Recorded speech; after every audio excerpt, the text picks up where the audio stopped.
Welcome to our channel. Hollywood Movie Review. The Rip 2026 Movie Review. The Rip is a 2026 American action thriller film written and directed by Joe Carnahan, who developed the story with Michael McGraw. The film stars Matt Damon and Ben Affleck as police officers in the Miami-Dade Police Department Narcotics Unit. It also stars Stephen Yeun, Teyana Taylor, Sasha Calle, Catalina Sandino Moreno, Scott Adkins, and Kyle Chandler. The film is inspired by the true story of Miami-Dade County Police Captain Chris Cassiano, and tells the story of a group of police officers who, during a raid on a hidden cash operation, find their trust broken down as team members suspect each other of trying to steal a large sum of cash. It was released by Netflix on January 16, 2026, to generally favorable reviews from critics. The production company, Artists Equity, negotiated a first-of-its-kind deal with Netflix that provides the workers involved in the production of the film with a bonus if it performs well on the streaming platform. When Captain Jackie Velez of the Miami-Dade Police Department is murdered, suspicion falls on her specialized unit, the Tactical Narcotics Team, TNT, amid rumors of a crew of crooked cops robbing drug houses. Her second-in-command, Lieutenant Dane Dumars, receives a tip about an address in Hialeah and leads his fellow detectives, J.D. Byrne, Mike Rowe, Numa Baptiste, and Lolo Salazar, to search the house for illicit money. When asked how much money, Dumars tells each team member a different number. Desi Molina, the late homeowner's granddaughter, reluctantly lets the team inside. There they discover $20 million in drug cartel cash, hidden in the attic. Dumars, realizing the high risk associated with seizing such a large sum of money, disobeys standard protocol. Refusing to notify higher command, he also confiscates the team's phones. After an uneasy encounter with two local Hialeah officers, the team arm themselves as they count the money on site, per standard procedure. Rowe secretly uses a burner phone. Desi explains that she was instructed to offer a share of the money if the stash was discovered. Dumars becomes suspicious after learning she was once a police informant. As mysterious calls to the house threaten the team to leave, Byrne confronts Dumars for lying about the original tip, which he refuses to show him. Fearing the lieutenant is preparing to steal the money, Byrne calls DEA agent Matty Nix, who suggests Dumars may have been involved with Velez's death. Realizing the empty neighborhood is under the cartel's control, Byrne investigates a nearby house alone, and Desi warns Rowe that she heard Dumars convince Baptiste and Salazar to help rob the stash. The power is cut as the house takes heavy gunfire. Salazar is wounded while Dumars and Rowe chase off the gunman. Byrne appears with a cartel lookout from the neighboring house, who calls his boss. He explains they did not attack the detectives and the cartel is willing to abandon their money, but warns that Velez may have been killed by a member of her own team. Byrne and Dumars turn on each other, Rowe loses his phone in the scuffle, and the house catches fire as Nix and his team arrive. Leaving Baptiste and Salazar with Desi, the other detectives accompany Nix and the money bags in the back of an armored vehicle. Dumars reveals that Velez sent him the tip before she was killed, planning to use the house as bait for the crooked heist crew. To force them into action, he led everyone to believe he was stealing the money himself. When the mysterious callers mentioned the money amount Dumars told Rowe, he deduced Rowe was in league with the crew, which includes Nix and the Hialeah officers. Nix and his men made the threatening calls and shot at the house, while Rowe set the fire. Dumars reveals that in the neighboring house he shared his plan with Byrne, who stole Rowe's burner in the scuffle. Rowe then uses the burner to confirm Nix's involvement.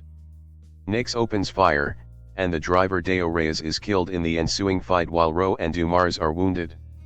Nix admits that he and Rowe ambushed Velez, but Byrne had already alerted his FBI agent brother Del, so the crew is cornered by the authorities.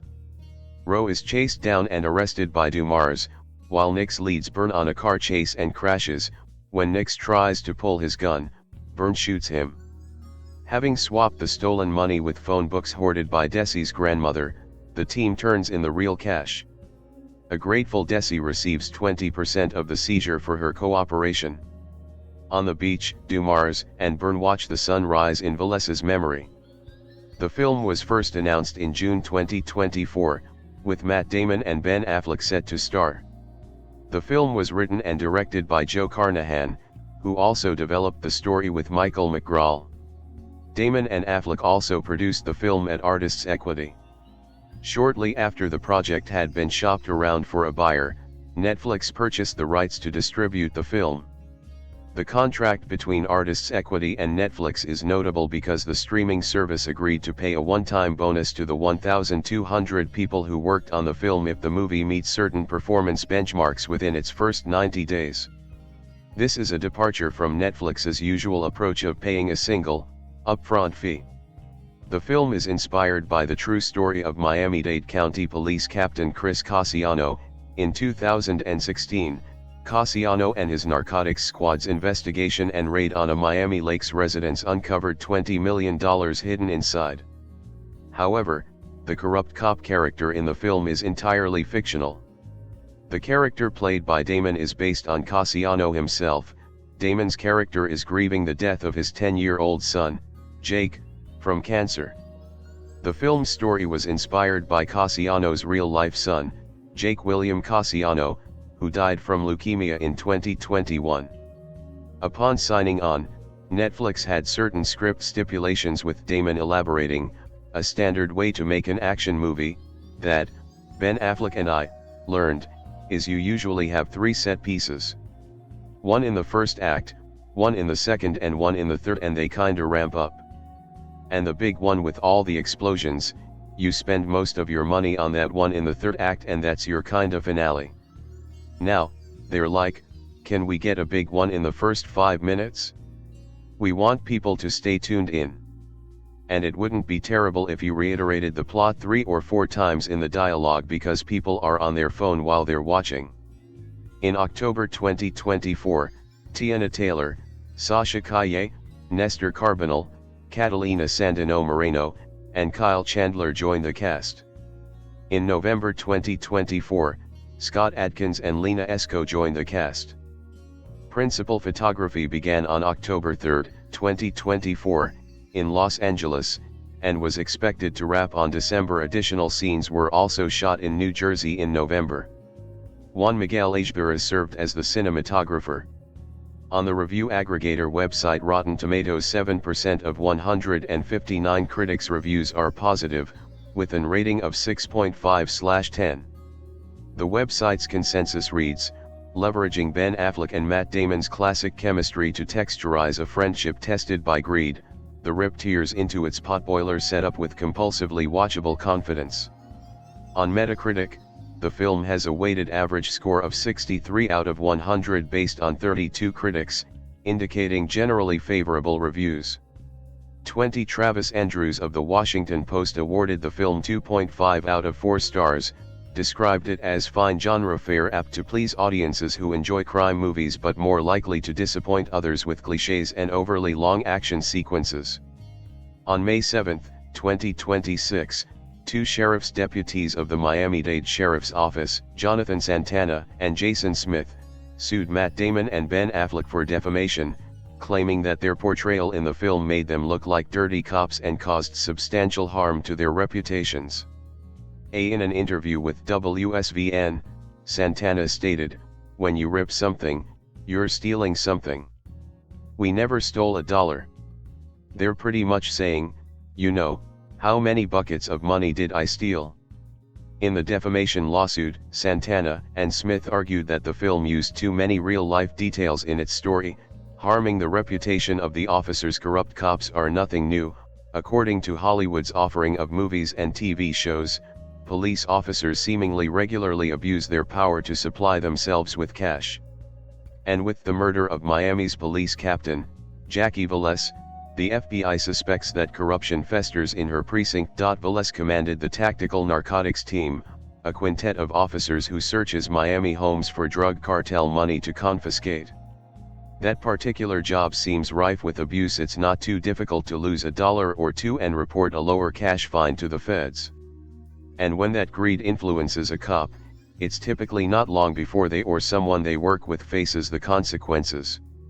So the FBI investigates to ensure Velez's death was circumstantial rather than intentional. Detective Sergeant J.D. Byrne takes offense at their accusations, though.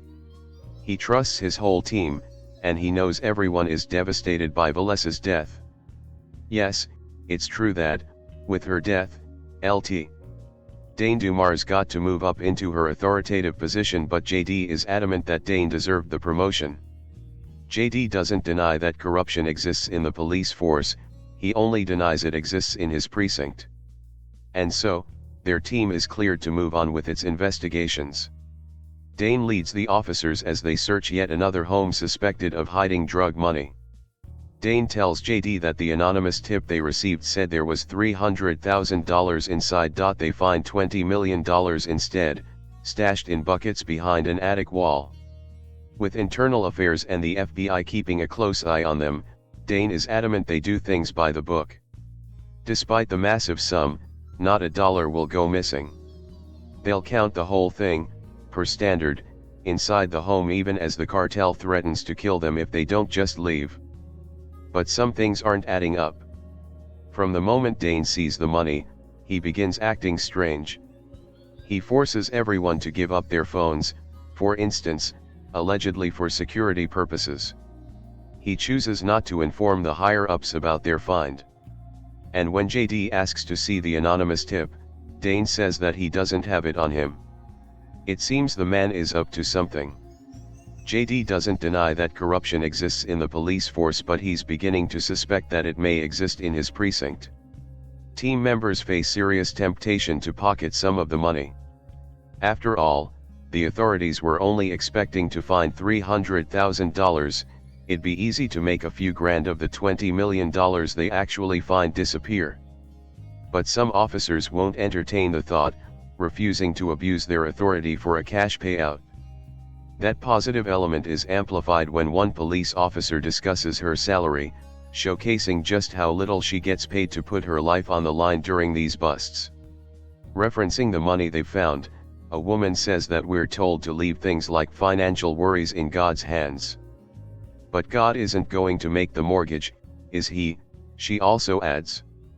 God's name is used in vain about 13 times, including 6 instances paired with D.N. Jesus' name is likewise used in vain 5 times. Netflix's The Rip offers an action mystery involving a quintet of cops who find themselves doubting each other's motives after they uncover a large sum of cash. The movie comes with some twists and turns. It also carries a few big names: Matt Damon, Ben Affleck, Teyana Taylor, Stephen Yeun, and Nestor Carbonell with a small cameo, too. The Rip has some violence, though admittedly less than what I expected from the get-go.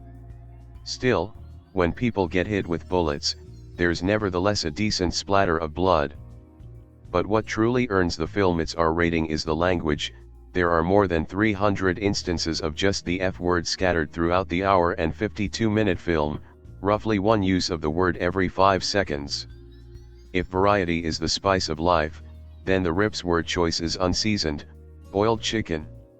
It has been nearly 30 years since childhood friends Matt Damon and Ben Affleck collaborated to write the screenplay for Good Will Hunting. The film would go on to be a box office smash, grossing over $225 million. Even more, the two buddies from Cambridge, Massachusetts would win an Academy Award for Best Original Screenplay. Soon after, both Damon and Affleck were catapulted into full leading man status.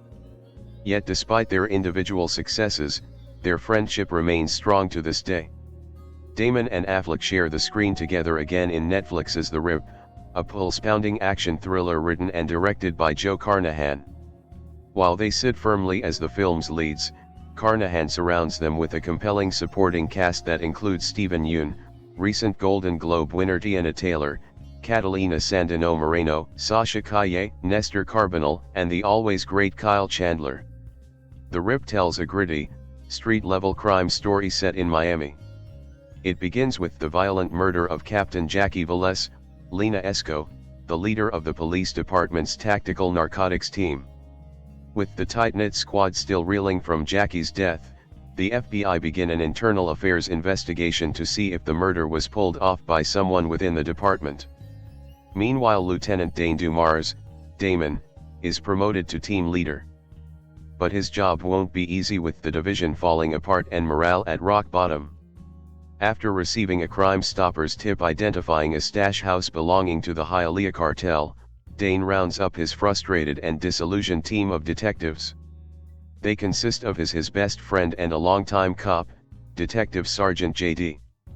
Byrne, Affleck, Detective Mike Rowe, Yeun, Detective Numa Baptiste, Taylor, and Detective Lolo Salazar, Moreno. The team arrives at the house, which sits at the end of a quiet cul-de-sac. With his tone set and pieces in place, Carnahan then begins tightening the screws. The team is met at the door by a young woman named Desi, Kaye, who claims the house belongs to her grandmother. But inside tells a much different story. While searching the rooms, they discover 15 buckets filled with cartel cash hidden in the walls of an attic.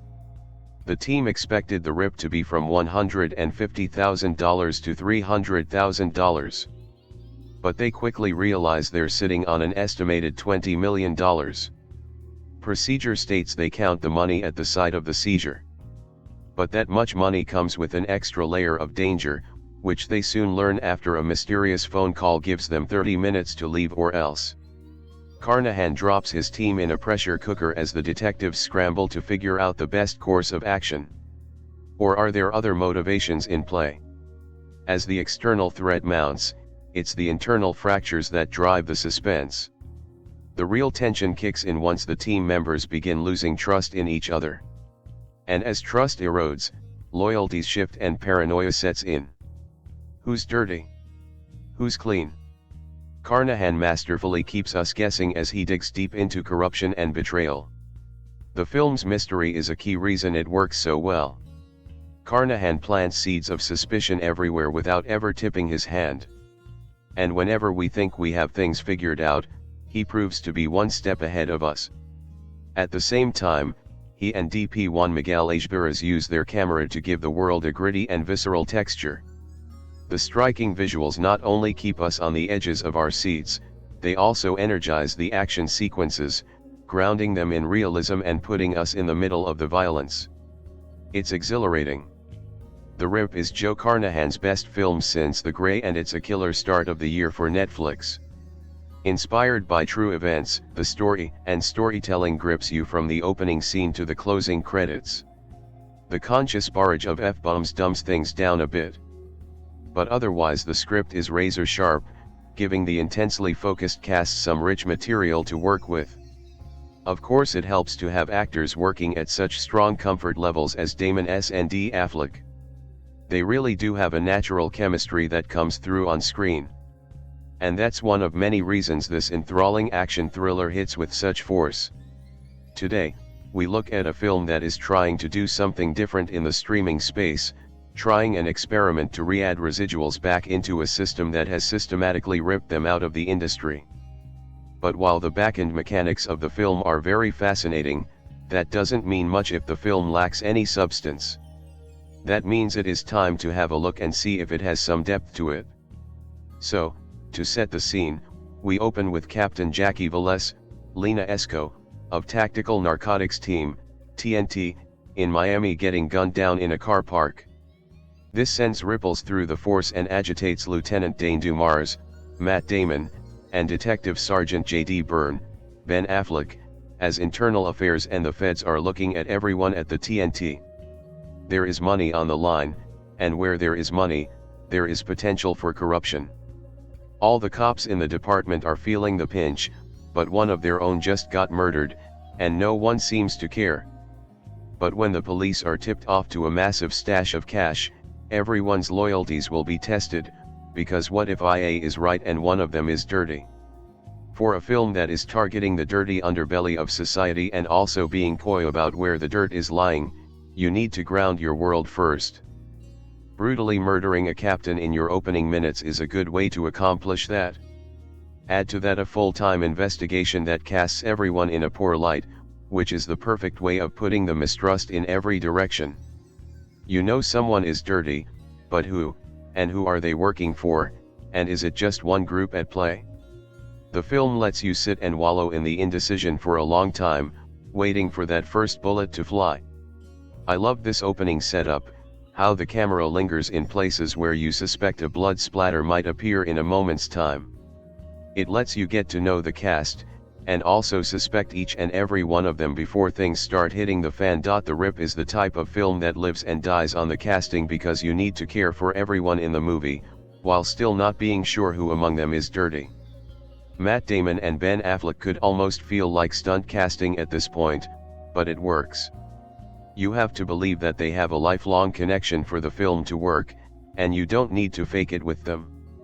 There is also a tension there that plays better than other similar casting choices, like Wolf's. A superb supporting cast then surrounds them, all bringing something a little different to the film, which gives it that little bit more depth that it probably wouldn't have had otherwise. I did love the banter and energy between Teyana Taylor and Catalina Sandino Moreno, which was desperately needed. However, you have Scott Adkins, let the man throw down more than once in the film. This is a solidly produced film, with much of the work taking place in a single location, which does help sell the idea that this is all taking place over one night. The Rip is a film that is trying to be both grounded and full of heightened emotions, which is a very narrow vibe to walk, but they make it work. Part of that comes from the way they built and dressed the house they are working in for most of the film. It feels like a real house with a generation of memories and phone books. But then this is all heightened by design choices like having a serious conversation interrupted by a spray of dirt coming from the ceiling. Like each swing of a sledgehammer was taking us closer to conflict. There is not as much action as you would expect in a film like this, but it is all solidly produced, with the run and gun through the streets being the highlight for me. The narrative of the film might be the most challenging part to parse as you go through because it is a bit of a mess, intentionally. From the opening of the film, you are placed in a situation where everyone is potentially distrustful, and there are likely unreliable narrators everywhere. There is no anchor to get a foundation, even after the bullets start flying. I will say that I think you will either love or hate the pacing of this film. I am in the first camp, but I could easily see people falling in the latter. So much of the film is marinating in the what if.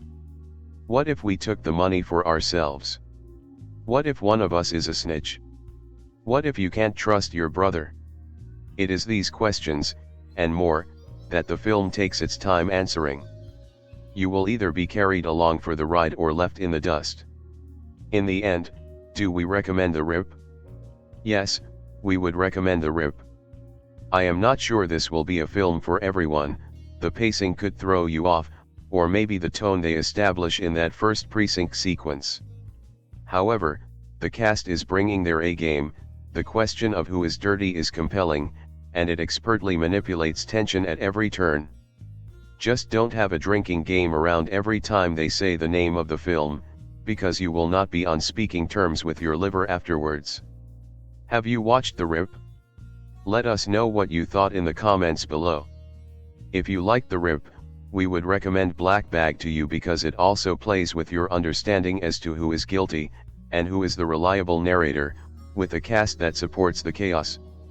Joe Carnahan, the director of gritty cop flicks like Narc and Cop Shop, is back in his wheelhouse with the effectively entertaining The Rip, the rare Netflix original action film that actually plays like something you'd want to see in theaters. BFFs Matt Damon and Ben Affleck lean into their age a bit more than usual to play world-weary Miami cops faced with the allure of corruption. Carnahan sets up his players, the backdrop of the dangerous world against which this will unfold, and then bounces them off one another in a way that keeps audiences guessing. Through it all, the Oscar winners for Good Will Hunting do strong character work, especially Damon, elevating The Rip even further. This is the kind of staple on basic cable channels like TNT that old men like to rail about not getting made anymore. They'll eat it up and be satisfied by this old-fashioned meal. The Rip opens with a Miami cop named Jackie, Lena Esco, being murdered by masked thugs. It's clear she got too close to someone, but was it a criminal or one of her fellow cops? Carnahan cuts to interrogations of Jackie's partners on an elite Miami task force, one led by Lieutenant Dane Dumars, a perfectly grizzled Damon. These initial scenes set up Dane as the brains to the brawn of Detective Sergeant J.D. Affleck, the latter the kind of guy more likely to throw hands against the superior questioning if he's dirty, even if it's Scott Adkins. Although, like so much of Carnahan's twisty, clever script, even these initial scenes are a bit of a fake out. This is the kind of movie in which you're constantly questioning who's dirty, who's clean, or if everyone is somewhere along the spectrum. Dane gets a tip that there's a stash house for the cartel that's got money waiting to be seized by Miami PD. That's what Dane and his team do, go into illegal operations and rip the illegally gotten gains for the police force. As rumors circulate that corrupt cops have been keeping rips for themselves, Dane and his task force head to a house at the end of a seemingly mundane cul-de-sac. The production design that makes an ordinary circle of houses feel threatening will be underrated. When they arrive and find just a young woman named Desi, a very good Sasha Kaye, with no idea why they'd even want to search her grandmother's house, things quickly seem off. But the money-sniffing dog is going crazy. Maybe that's because there's $20 million in the attic.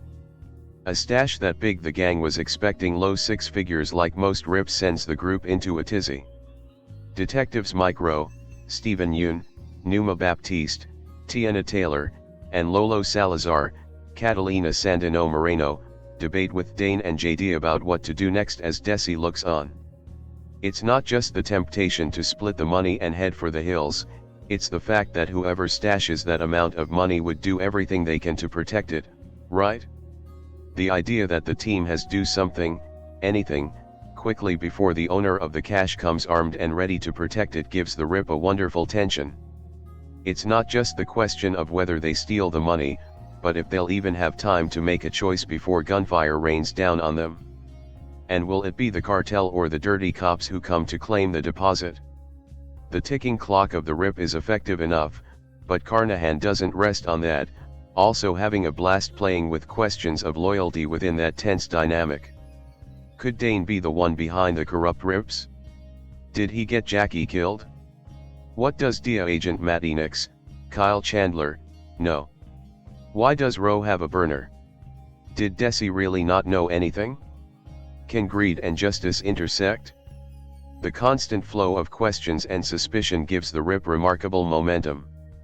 It's a long film, but you don't feel it at all for the large majority of that runtime. The final scenes of tying things up could have been cut by about half, even if the very last one is a beautiful grace note. It helps to have a great cast from top to bottom. Carnahan is an underrated director of performance when he wants to be, including one of Ray Liotta's best turns in Narc and one of Liam Neeson's best in The Grey. No one here lives up to those deeply underrated master classes, but it's a testament to Carnahan's direction that there's not a false note in this talented ensemble.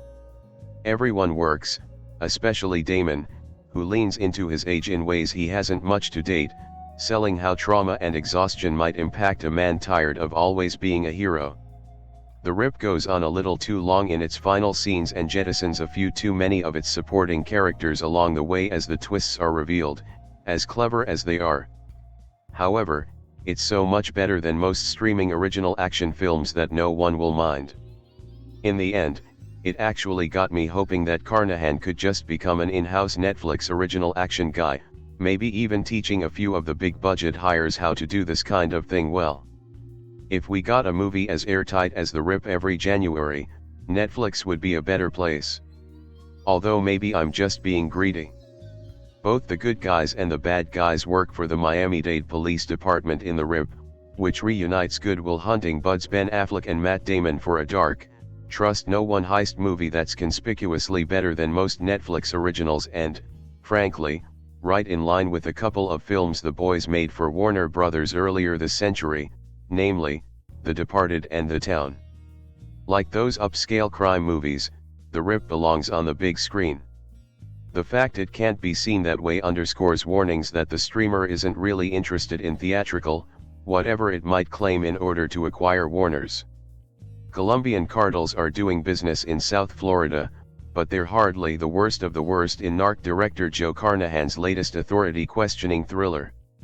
Instead, the intrigue is almost entirely internal, as dirty cops scheme to make off with more than $20 million in illicit cash if only they can figure out where it's hidden. Lt. Dane Dumars, Damon, has a pretty good idea, though the sheer scale of the haul catches him by surprise. A heavily fictionalized retelling of the department's biggest seizure, The Rip opens with the waterfront execution of a respected captain, Jackie Velez, Lena Esco, by a pair of masked gunmen.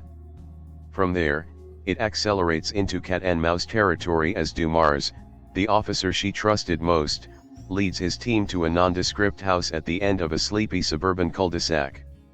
When a young Colombian woman, Sasha Calle as Desi, opens the door, Dumars feels fairly confident that they've come to the right place.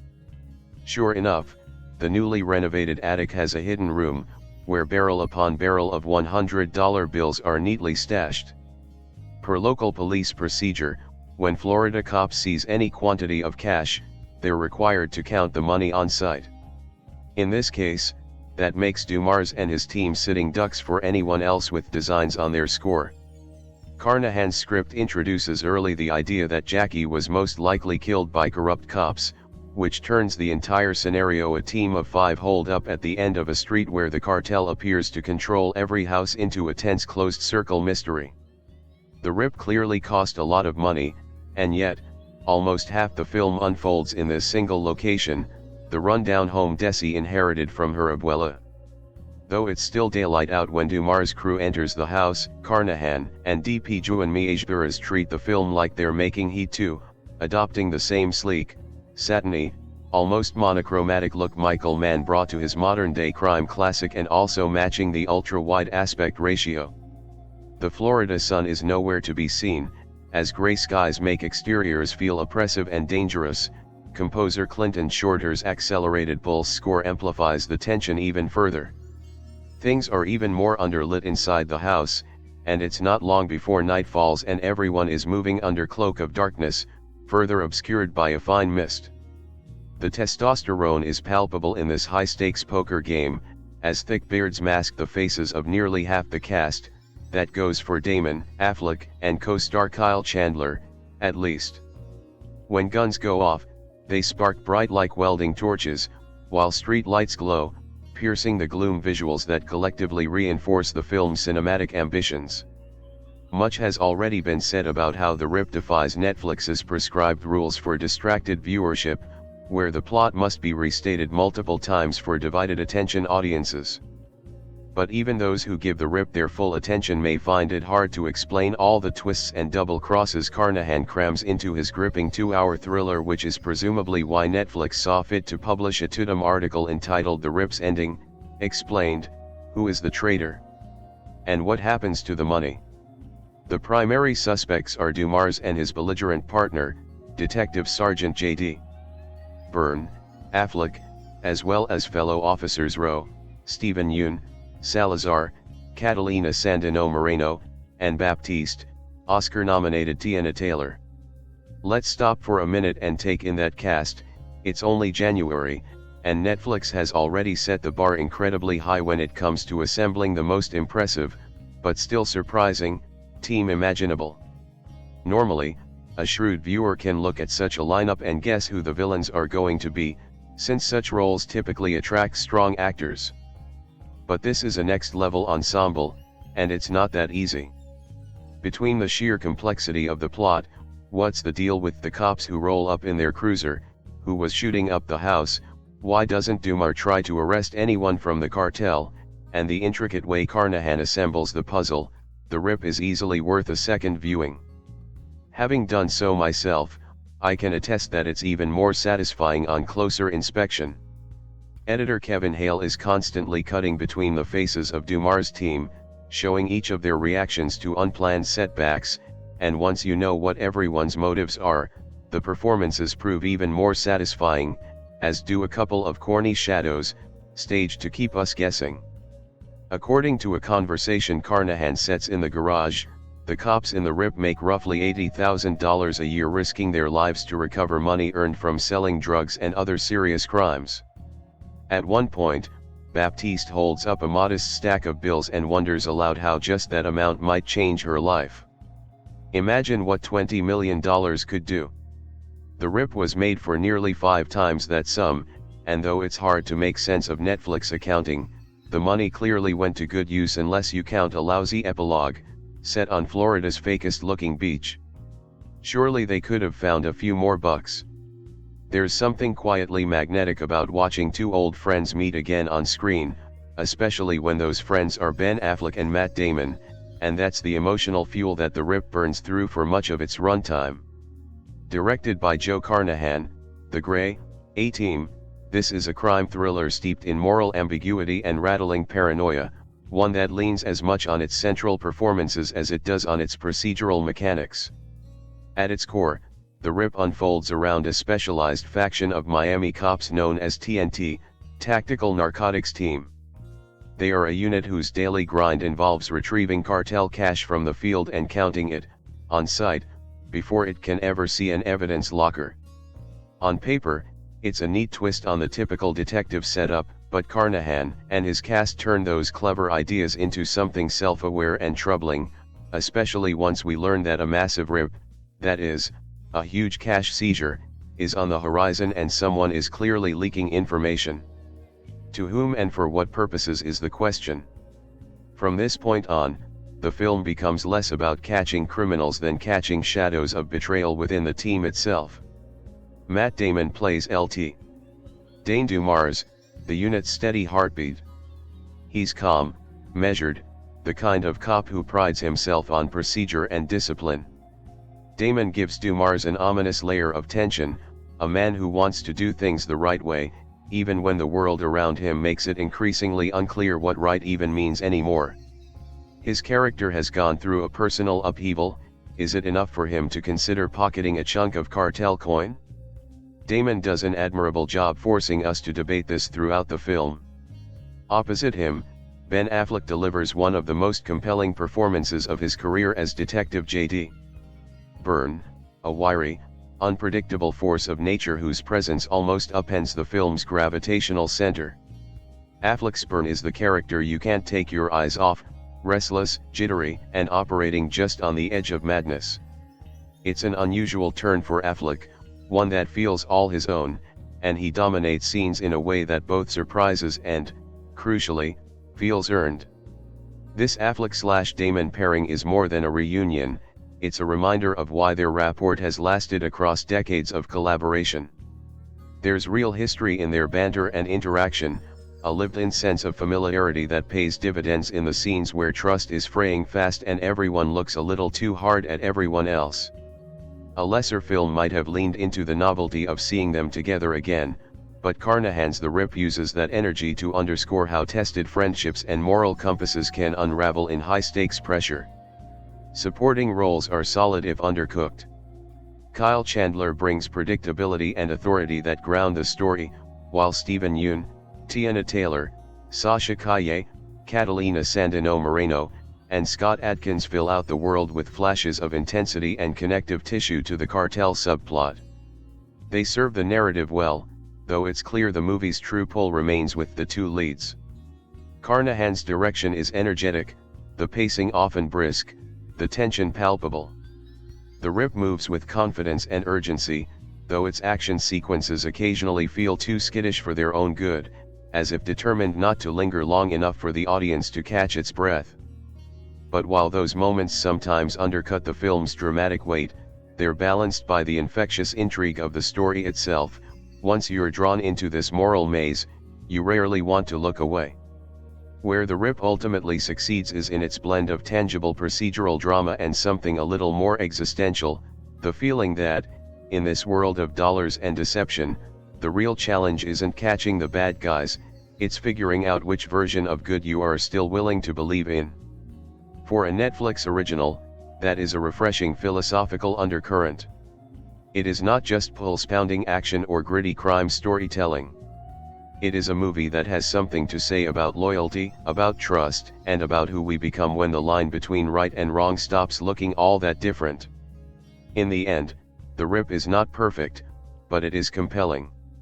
Between one of Hollywood's most enduring collaborations and a director who clearly delights in pushing his characters to the edge, it is a rare Netflix thriller that resonates long after the credits roll. The Rip is an action thriller on Netflix. The movie's about a specialized unit of drug detectives called to investigate what should be a routine bust. However, the team begins to turn on each other as they realize the bust is more than they bargained, and that one of them might be dirty. Miami's Tactical Narcotics Team, or TNT, is still reeling from the loss of one of their own, dead. Jackie Velez, as they face questions from the FBI about whether or not they had anything to do with her murder. There are rumors that crooked cops have been stealing money from drug cartel houses, and Miami's TNT unit is under suspicion. Amid the FBI investigation, the TNT team is called to investigate a tip about a house that might contain illegal money, called a RIP. Once they get there, the team discovers that far more money is at stake than they were led to believe. The team members start turning on each other, questioning why the RIP hasn't been reported to their superior officers and accusing one another of trying to steal the money. As tensions rise and secrets come to light, the TNT members must fight to survive the night and figure out which one of them is dirty. The Rip is a very enjoyable mystery thriller, with lots of action. The movie's full of twists and turns that will keep viewers guessing until the very end. Matt Damon and Ben Affleck, longtime Hollywood partners, have great chemistry together. Supporting cast members Steven Yeun, Teyana Taylor, and Sasha Calle help dial up the drama and excitement. The Rip takes the action film, a genre that will always be classic Americana, and gleefully overloads it with antiheroes, leaving you to question who's good, who's bad, and whether that line between hero and villain even exists anymore. Especially in today's world, where we are begging for heroes, actively seeking them out, and craving genuine conviction, we are, as Aaron Sorkin would say, so thirsty for it that we'll crawl through the desert toward a mirage and drink the sand. The story follows Matt Damon as Lieutenant Dane Dumars, Matt Damon, who leads a team in Miami's narcotics unit. Their division is being put under the microscope when a rumor makes the rounds of inside heist teams, where cops play robbers and steal money from illegal drug stash houses across the city. While talking to the Major, Nestor Carbonell, Dane's team is interviewed, including his hothead second-in-command, JD, Ben Affleck. The team is under professional and personal stress, and after the film's opening scene, we learn why. A member of their team, Jackie, Lena Esco, is murdered in cold blood on Magic City's humid, rainy night, and they have no clue why. JD, who has a hush-hush relationship with Jackie, is masking his pain. Numa, 8001's Teyana Taylor, and Lola, Maria full of Grace's Catalina Sandino Moreno, are having trouble making ends meet. Mike, Minari's Steven Yeun, is constantly in his lieutenant's ear about unpaid overtime. It also doesn't help that Maddie, Kyle Chandler, a local DEA agent, is always flaunting the uncapped pay the feds allow, while Dane's team works for free, beyond the normal 9 to 5. That's the carrot the audience is given, so here comes the stick. Dane gets a tip from Crime Stoppers that there's a couple of $100,000 in a downtown stash house. He gathers his troops, and they charm their way into Desi's, the Flash's Sasha Calle, home, where they discover over $20 million and supervision in sight. The Rip is from Joe Carnahan, the Gray, who rose to prominence with the 2002 Jason Patric and Ray Liotta crime classic Narc. It may have taken some years, but Carnahan has found his way back to what he does best, telling crime stories through interesting lenses and making conventional plot devices feel new again. Do yourself a favor and book a double feature with this and his 2022 pulpy homage to 70s crime films, Cop Shop, an honorable mention on our esteemed editor-in-chief David Giannini's best films of 2021 list. For one, Carnahan uses tension, tone, and pace as creative weapons. Now, yes, The Rip is much more of a straight genre picture than he has made in a while.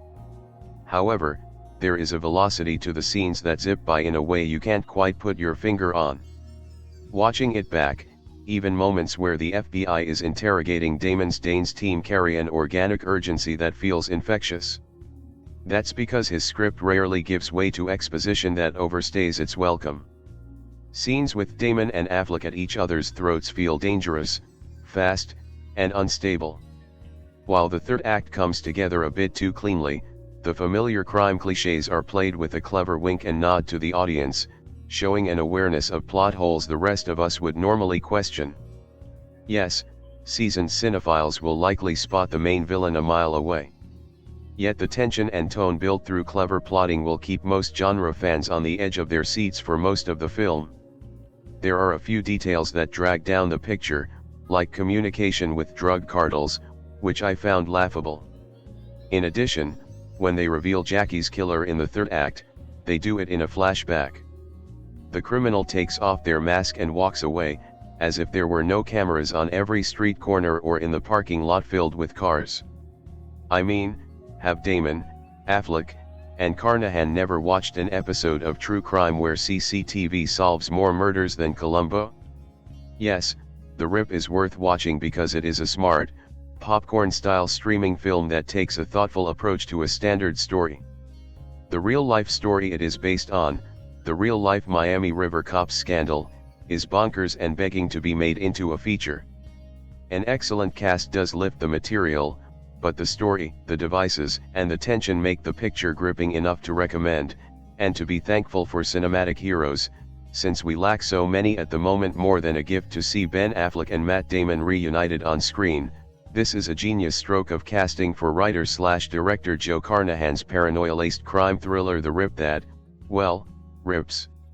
Serving as high-ranking Miami cops, their unit, which also consists of notable actors Teyana Taylor, Stephen Yeun, and Catalina Sandino Moreno, is mentally shaken up by the loss of Captain Jackie Velez, Lena Esco, in the line of duty, with the film utilizing a cold open, a choice proven to be the right one, with not an ounce of superfluous material here in this tightly edited crowd-pleaser, placing each officer under questioning to ascertain whether or not there is the possibility this was an inside job.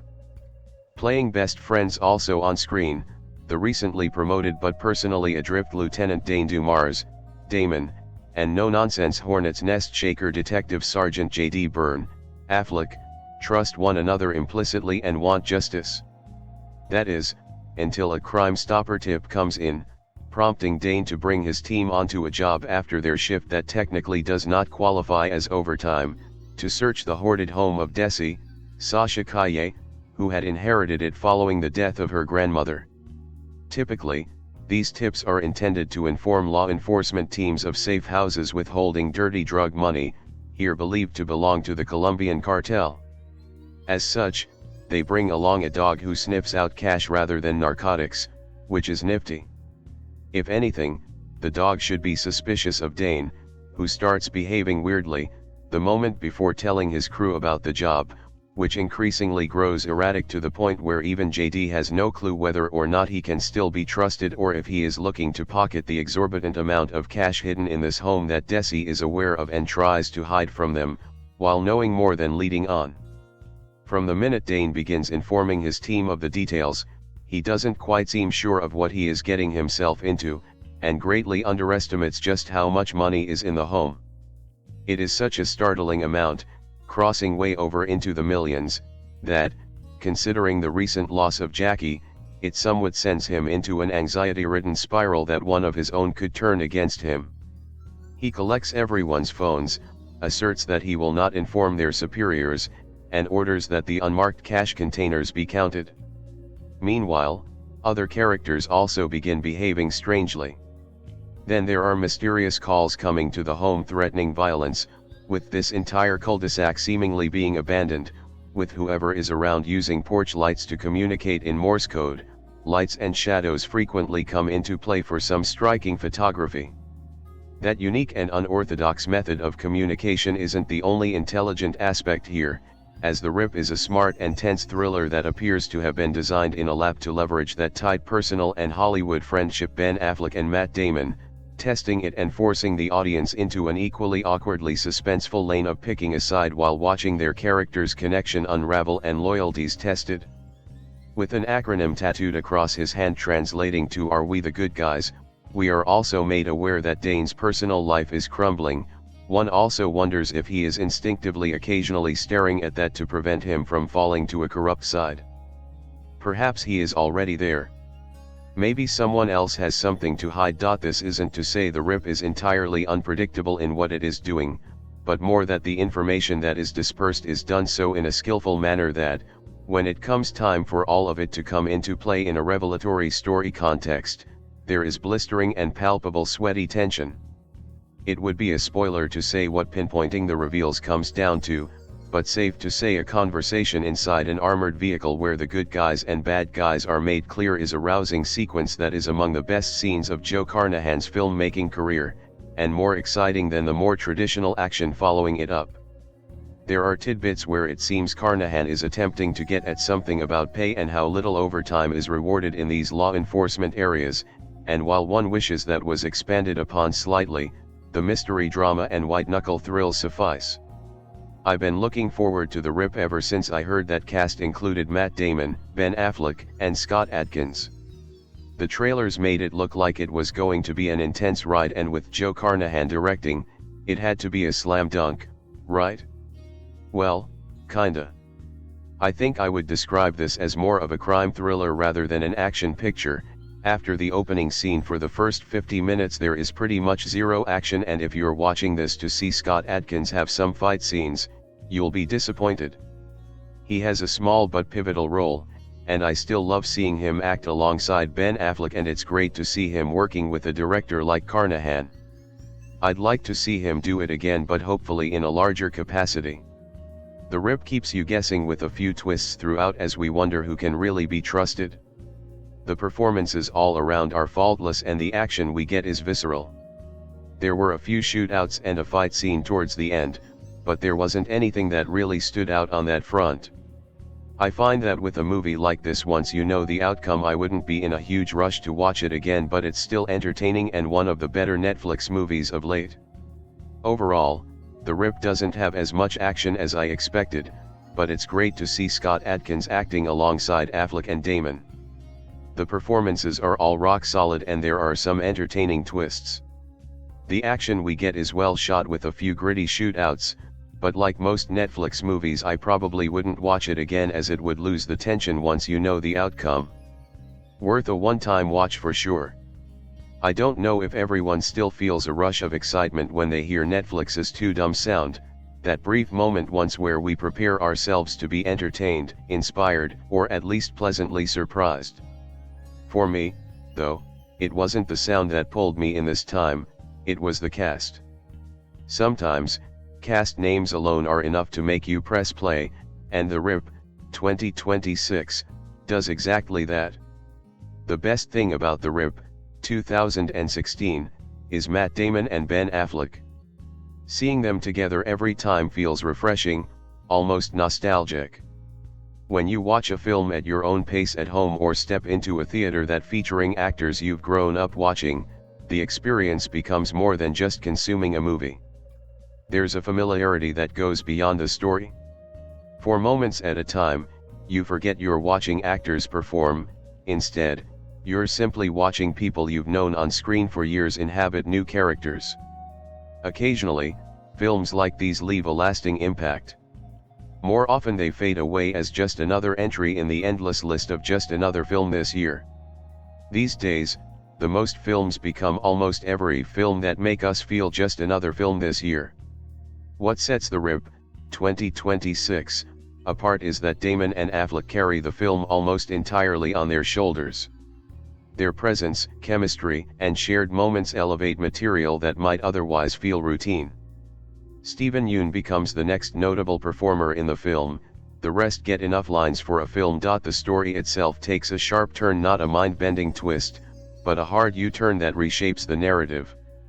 It aims to shock for the sake of shock. But, it manages to maintain a steady ambiguity around who is going to steal, what they're after, and why the characters behave the way they do even when they clearly shouldn't. The tension of the narrative is such that it rarely gives you space to pause and appreciate the soundtrack or linger on the beauty of the cinematography. With most of the film unfolding in a single location and largely during the night, the visual and musical elements work within clear limitations. Given these constraints, both the score and the camera blend in effectively, serving the story well, though neither truly stands out. In the end, The Rip, 2026, doesn't quite live up to the best films in the genre, including some of those Ben Affleck has created himself or the memorable projects where Matt Damon and Ben Affleck have shared the screen.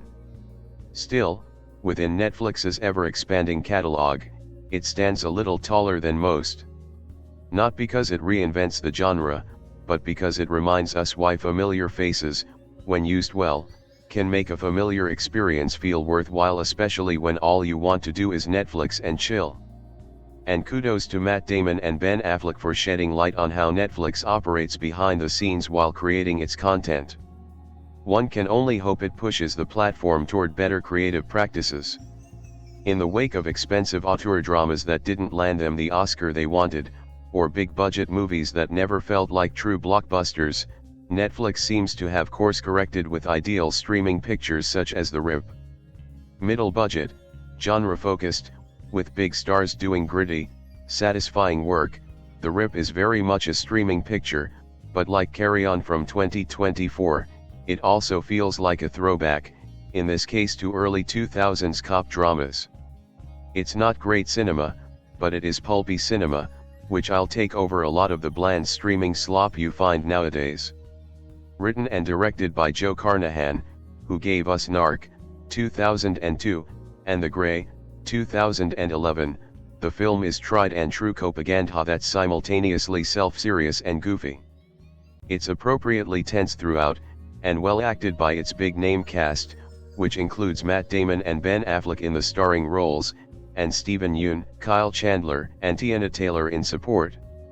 Carnahan knows there's a lot of pleasure to be found in watching charismatic actors in a well-trodden genre scenario, the crooked cop thriller, in this case. So Carnahan lets them cook in this potboiler about a drug money seizure in the Miami suburbs, a rip in cop parlance, which turns out to be way larger than anticipated. They show up late on a Friday to grab $100K from a stash and discover around $20 million hidden in the attic walls of a suburban home owned by a Colombian American, Sasha Calle. Who tipped them off to the rip? Why is it so much more than anticipated?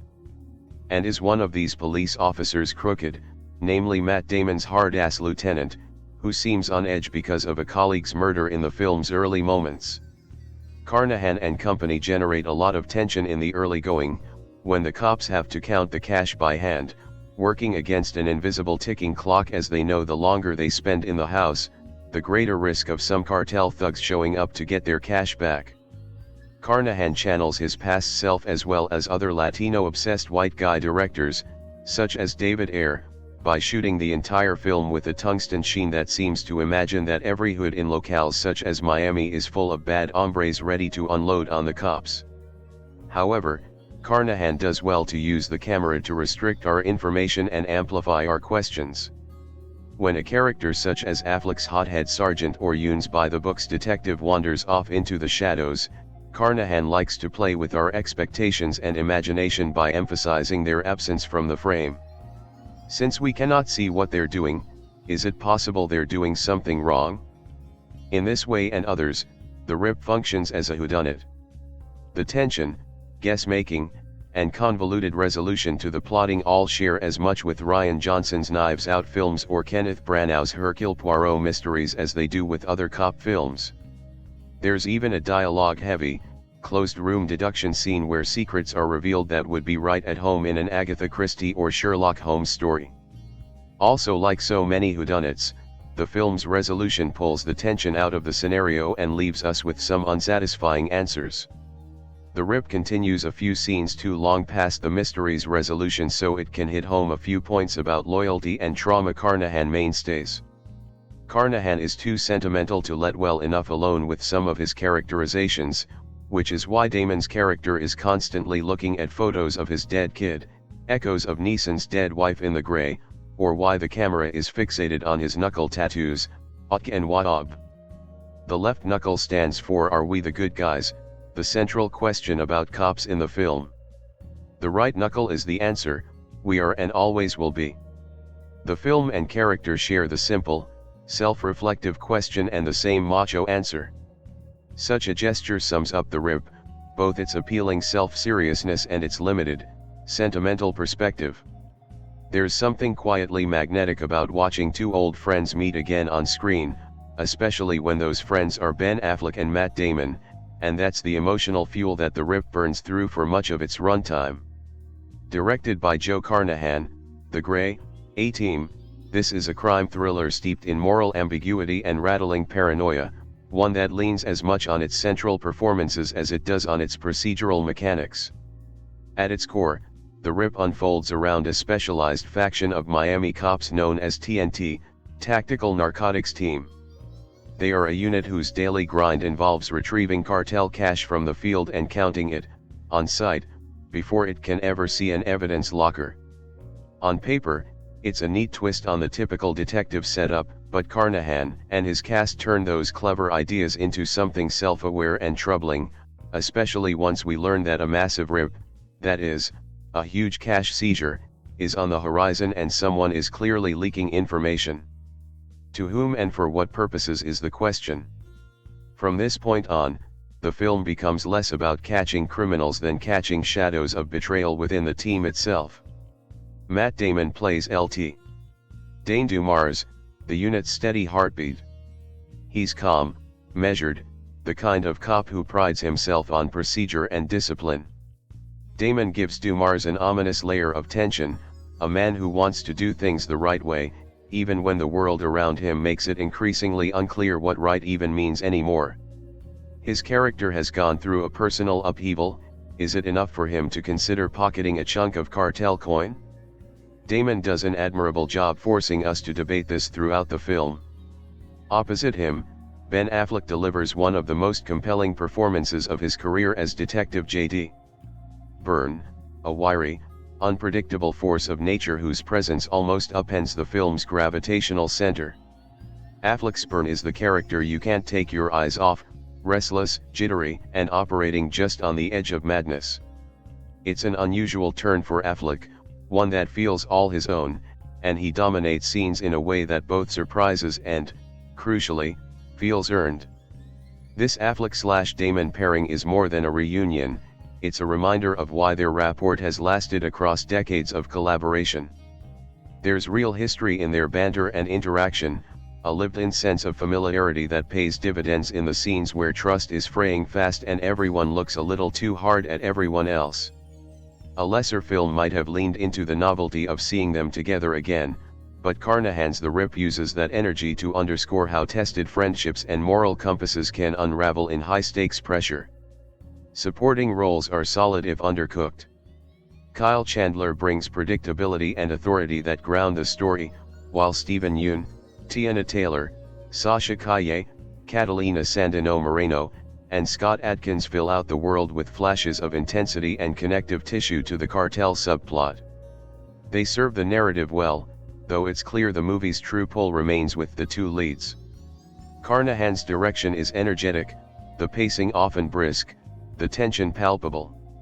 The Rip moves with confidence and urgency, though its action sequences occasionally feel too skittish for their own good, as if determined not to linger long enough for the audience to catch its breath. But while those moments sometimes undercut the film's dramatic weight, they're balanced by the infectious intrigue of the story itself.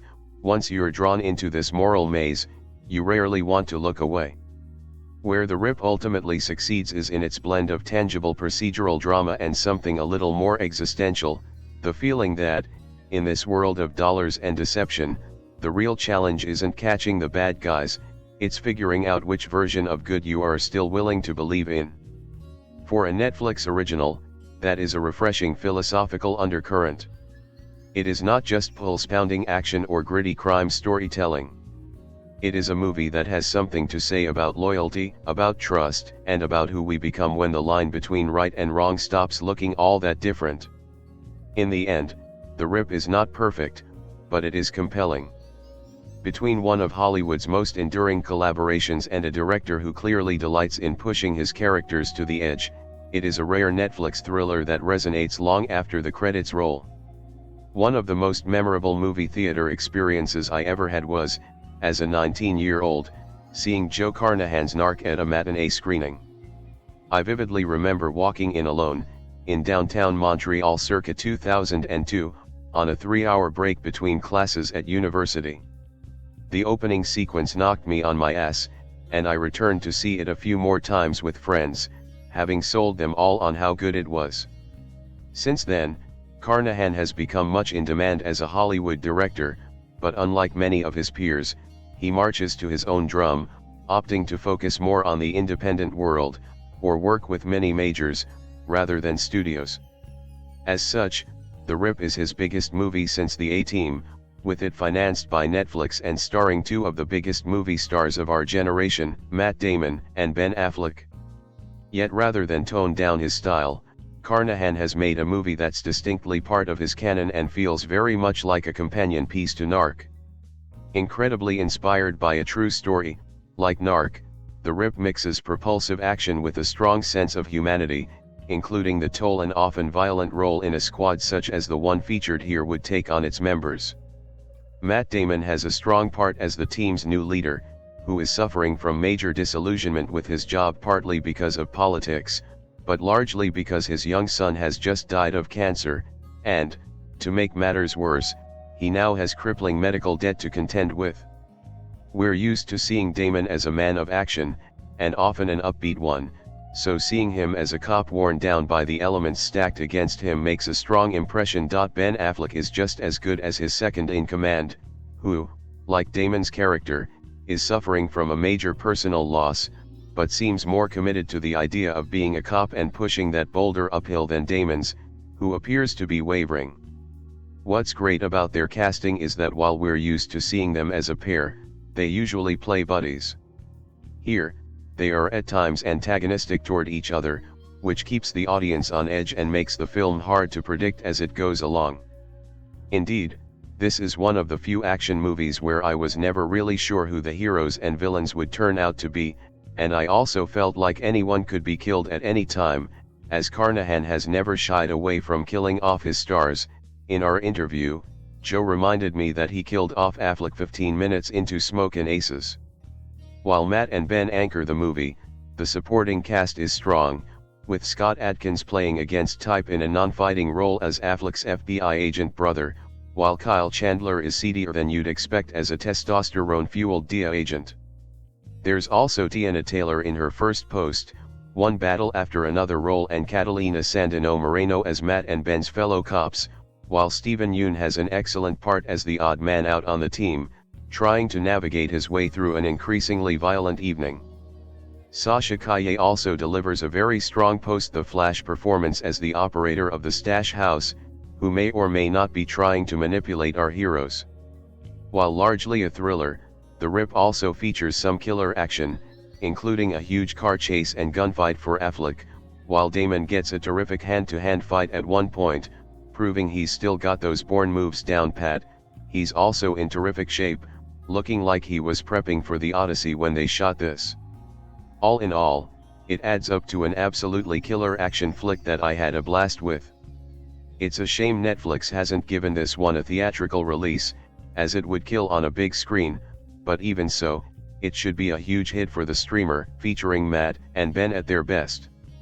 The Rip, a new Netflix original action movie directed by Joe Carnahan, relies heavily on the shoulders of real-life BFFs Matt Damon and Ben Affleck. Clearly, writers Joe Carnahan and Michael McGraw knew that the lead actor's friendship would be the reason why most people would watch this. The film opens with a Miami cop named Jackie being murdered. Her murder forces her crew of Dane, Damon, JD, Affleck, Mike, Yeun, Numa, Teyana Taylor, and Lolo, Catalina Sandino Moreno, to look into who killed her because they suspect foul play.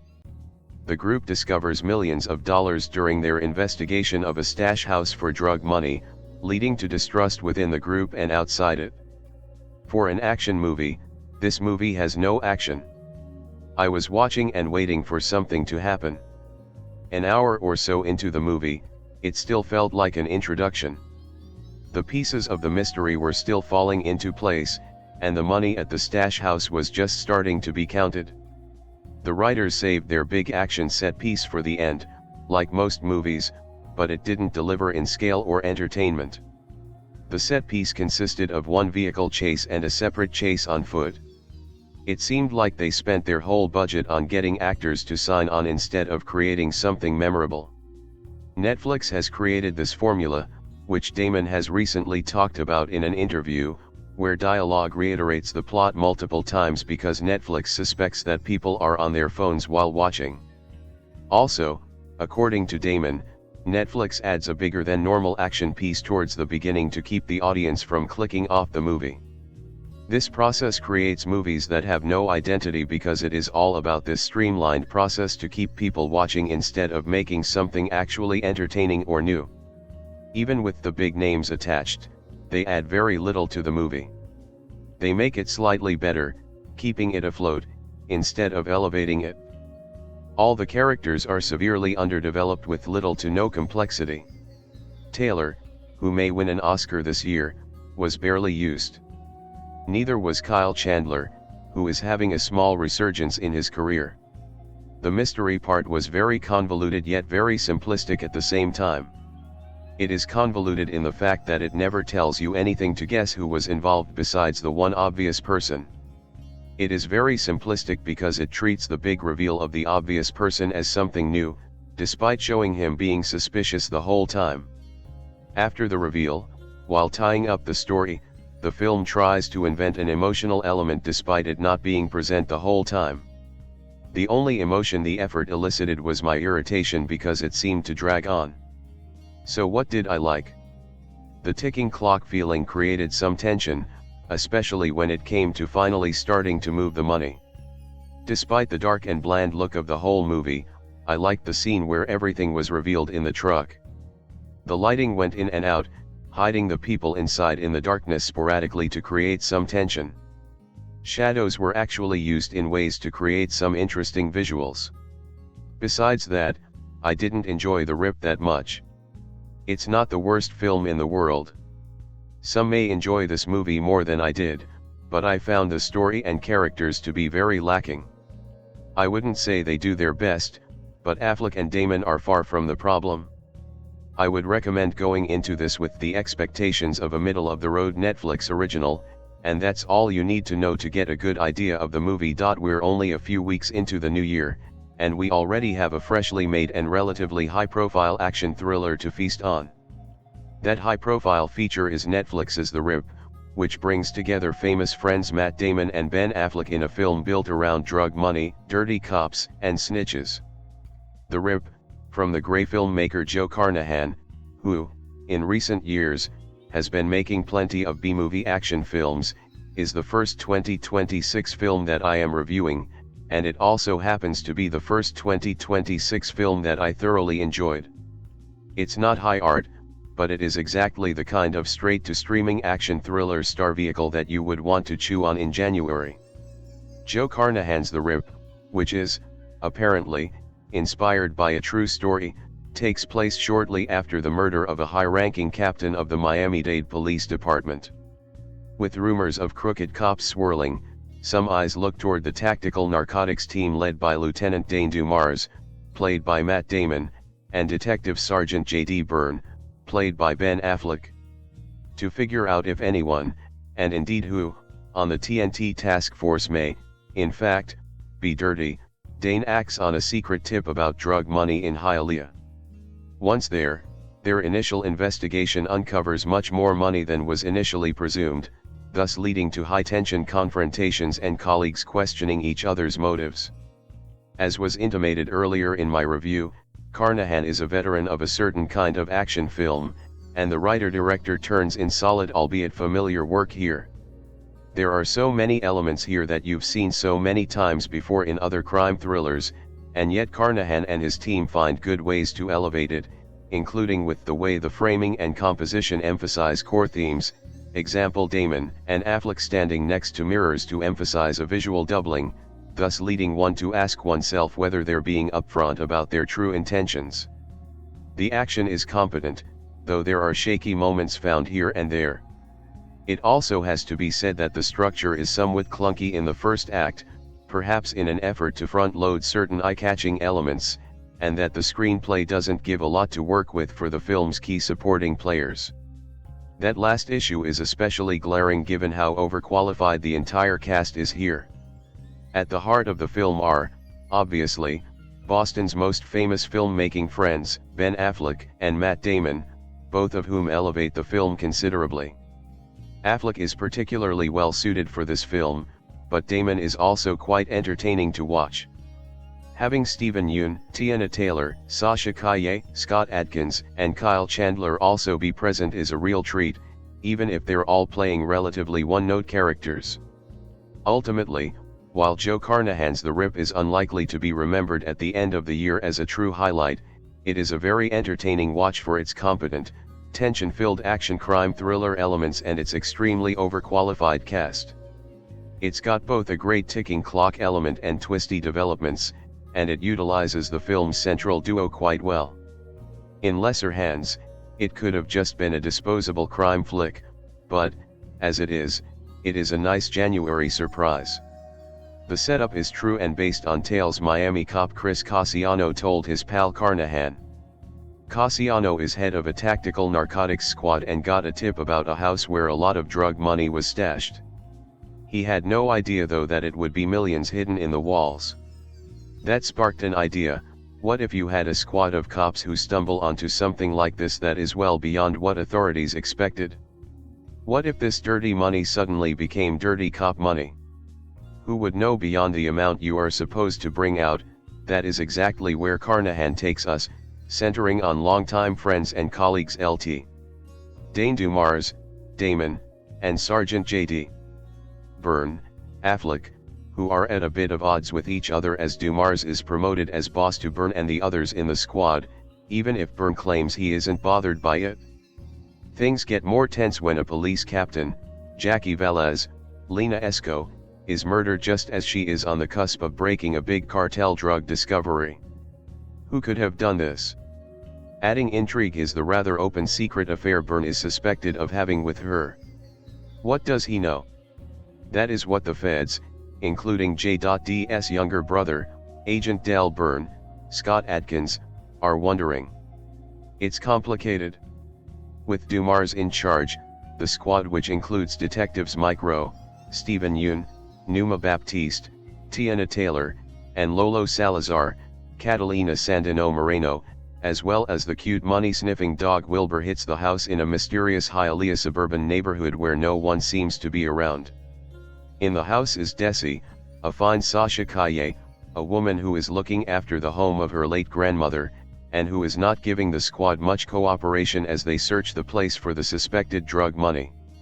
What they find in the walls of the otherwise spotless attic is a stash of $20 million and fears that the cartel will be after it shortly. A mysterious phone caller sharply warns them of imminent danger, and a very nervous Desi urges them to get out. The problem is they can't leave. The law dictates they must remain in place and count the money on site, and so that is what Dumars orders them to do, all the while in various conflicts with his team, each seemingly growing suspicious of the whole operation and just who may be looking to score for themselves. Byrne in fact has reason even to suspect the odd behavior of Dumars may mean he is looking to grab the cash. Into the mix are two other cops who turn up on patrol in the neighborhood, sparking a weird encounter with Byrne and Dumars, one that will rear its head later. As the money is being counted by Baptiste and Salazar, Rowe is thinking there is something very wrong in their midst and may be contacting the Home Office to take matters into his own hands. Meanwhile, another cop, Matty, Kyle Chandler, on the sidelines for much of this, is about to take on a key role. There are so many twists and turns in this thing, it is best to leave it there. The Rip becomes a classic whodunit, or who is doing it, or who thinks who is doing it, and it all unravels at dizzyingly violent speed with plenty of shootouts to entertain you if you can't keep this all straight. If you go with it all, it is a wildly entertaining watch. Affleck and Damon are at the top of their games here, and their own well-known friendship and collaboration just adds to the gravitas of this teaming. Yeun is a real standout, as is the always reliable Chandler. Taylor and Moreno are spot on in the sensational cast, which also features a nice turn from Nestor Carbonell as another fed on their tail. Producers are Affleck, Damon, Dani Bernfeld, and Luciana Damon. The film comes from Affleck and Damon's Artists' Equity, which is designed for streaming movies and offers back-end profits to those who worked on the film in various capacities in front of and behind camera based on the number of views the movie gets. Just like Wilbur the police dog in The Rip, I smell money. It would be easy to dismiss The Rip as a January straight-to-streaming action thriller if it did not come with this kind of star power. A Joe Carnahan cops and crime potboiler backed by Artists' Equity and led by Matt Damon and Ben Affleck feels like something designed to make noise, not something quietly dropped on Netflix. And the movie mostly delivers what that pitch implies, sometimes better than you would expect. Damon plays Lieutenant Dane Dumars, who leads a Miami-Dade tactical narcotics team into a Hialeah stash house and finds a cartel cache that turns the night into a pressure cooker. The catch is not the money itself, it is what the money does to the room. Dumars does not call it in right away, he controls the information, and the team starts looking at each other like strangers. Carnahan understands how to make a confined situation feel volatile, and the first stretch plays with real procedural momentum. A lot of why it works is the casting. Damon is good in a role that plays slightly against his recent run of competent, steady good guy parts. Dumars reads as smart and capable, but also potentially compromised, which keeps the tension alive even when you can feel the movie steering toward familiar turns. Affleck is solid as the other half of the friendship dynamic, and the best scenes are the ones that let their history do the heavy lifting without over-explaining it. Steven Yeun and Teyana Taylor are both welcome presences, and the ensemble texture helps the distrust land even when the script is being a little too blunt about where it is headed. The downside is that The Rip still has that Netflix thriller sheen where the movie feels built to be compulsively watchable more than genuinely surprising. Carnahan keeps it moving and the set pieces have bite, but the plot mechanics can feel obvious and self-referential, like the movie is congratulating itself for twists you clock early. When it leaves the initial location and opens up, some of the tight, nasty energy leaks out. It is still a decent hang, but you can feel it settling into genre autopilot. I ended up liking The Rip more than I expected to, and less than I wanted to. It is better than a lot of recent action thriller comfort food, and it has enough atmosphere and mistrust to keep you locked in. It just never quite becomes the great Miami cop paranoia movie it keeps teasing. Solid, serviceable, occasionally tense, and a reminder that with this cast and this premise, there was a meaner, sharper version sitting right there. It's tough to be too critical about The Rip, a modest cop thriller that stars lifelong buddies Matt Damon and Ben Affleck in their first movie together since they launched their own production, Artists' Equity, with the release of Air nearly 3 years ago. After all, it's exactly the type of film that Damon and Affleck felt there was still a market for mid-budget, high-floor, low-ceiling dramas that aren't based on any existing IP or part of an expanding cinematic universe. You've heard of 4-quadrant movies? Well, The Rip is a 1-quadrant movie. This is a film designed exclusively for folks who like watching aging male movie stars talk tough, shoot guns, and solve crimes. It's a movie that targets, with laser precision, film brothers who have purchased both The Departed and The Town in multiple formats. The Rip isn't nearly as good as either of those classics. Look, maybe I got just a little bit of film bro in me, too, okay. But it's not the worst idea in the world to put out an unpretentious crime drama, one that feels like it could have been released anytime post-Heat and pre-MCU, into today's streaming marketplace. And if that's the kind of movie you're making, it makes a lot of sense that you team up with writer/director Joe Carnahan, Narc, Smokin' Aces, The Grey, one of our chief purveyors of gritty, shoot first and ask questions later style action thrillers. With The Rip, which bypasses theaters entirely for a release on Netflix, Carnahan has made a film that's just engaging enough to satisfy its single quadrant. But it also fails to elevate the formula in any way, resulting in a movie that's unlikely to serve as anything other than a footnote in the careers of its two leading men. In The Rip, Damon and Affleck play two Miami cops, Lt. Dane Dumars and Det. Sgt. J.D. Byrne, who work on a strike force labeled TNT. Tactical narcotics team, that raids drug stash houses. When a member of their team frantically texts them a hot tip right before getting gunned down by masked assailants, the squad finds themselves raiding a suspected drug den that has $20 million in cash hidden away in barrels behind a false wall in the attic. The only person in the house, a young woman named Desi, Sasha Kaye, claims she knows nothing about it. The five-person strike force, which, in addition to Damon and Affleck, is filled out by Stephen Yeun, Catalina Sandino Moreno, and Teyana Taylor, is immediately overcome by fear and paranoia, as they begin wondering both who might be coming for the money and which of their team members might decide to seize the loot for themselves. Dumars not wanting to phone in the fine to HQ doesn't exactly inspire confidence among the troops, and shady local cops are patrolling the street out front. And then a threatening phone call comes in, "You've got 30 minutes to get the fuck out of that house." From that point, The Rip riffs on several different action movie tropes and scenarios. It's a siege movie. Wait, maybe it's a heist movie. As the plot dutifully untangles itself via a series of twists and turns that too often feel mandated rather than inspired. Some lip service is paid to character depth, but really, both Damon and Affleck are just playing stock tough guy characters that likely didn't require much prep aside from growing a grizzled beard.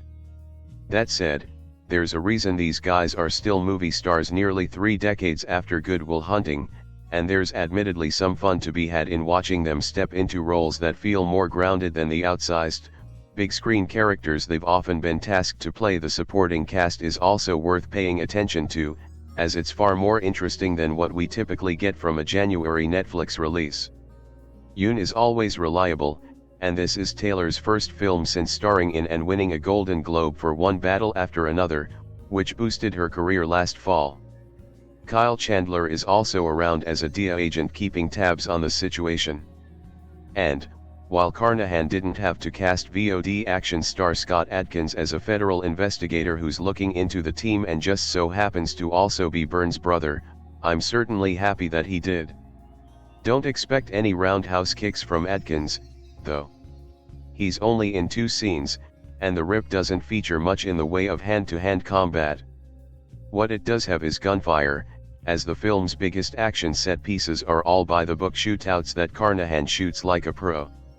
The story itself is also standard issue, offering up the prerequisite number of double crosses, fake-outs, and plot-explaining flashbacks until everyone's true motive is revealed and the surprise villain or villains can be held accountable. The Rip's closest cousin might honestly be the FX cop show The Shield, which was also about a highly specialized strike team that wasn't exactly on the level and often found themselves stuck in situations spiraling out of control. The Shield wasn't afraid to get dark, though, while The Rip feels like it needs to play it safe enough to accommodate its movie star leads. Carnahan, who wrote the script and shares a story credit, musters a feeling of authenticity. I'm not a Miami cop, so it could be faux authenticity as far as I know, but the characters in The Rip do speak a certain way and carry themselves in a manner that feels true to the dingy, dangerous world it builds out. The story it's all in service of likely wouldn't support a 2+ hour film, but, thankfully, The Rip cuts to credits right at the hour and 45-minute mark. Just like the TNT itself, this movie wants to get in, get the job done without complication, and get out before it overstays its welcome. On that front, The Rip is solid enough to earn a mild recommendation. I love The Rip. I love that it's so dark and seedy. I love that it's another Matt Damon/Ben Affleck joint. I love that it's about crooked, shitty cops who backstab other crooked, shitty cops. I love that it's the second Netflix flick where Ben Affleck tears open the walls of a rundown house and finds millions in drug money.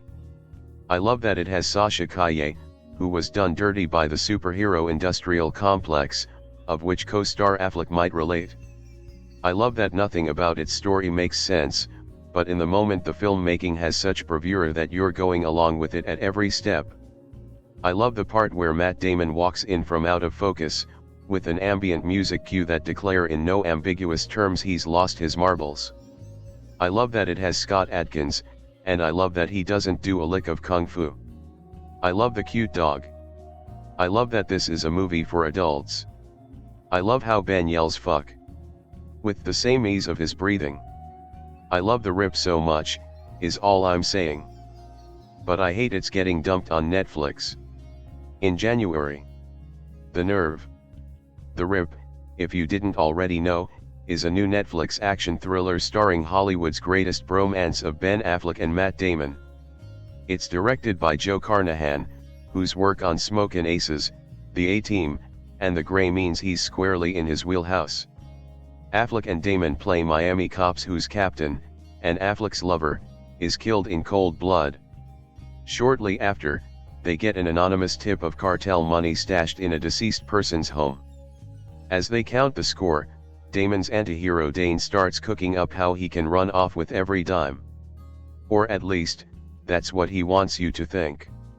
There's twists and turns and truths that rise to the surface, with shootouts and car chases for zuzz.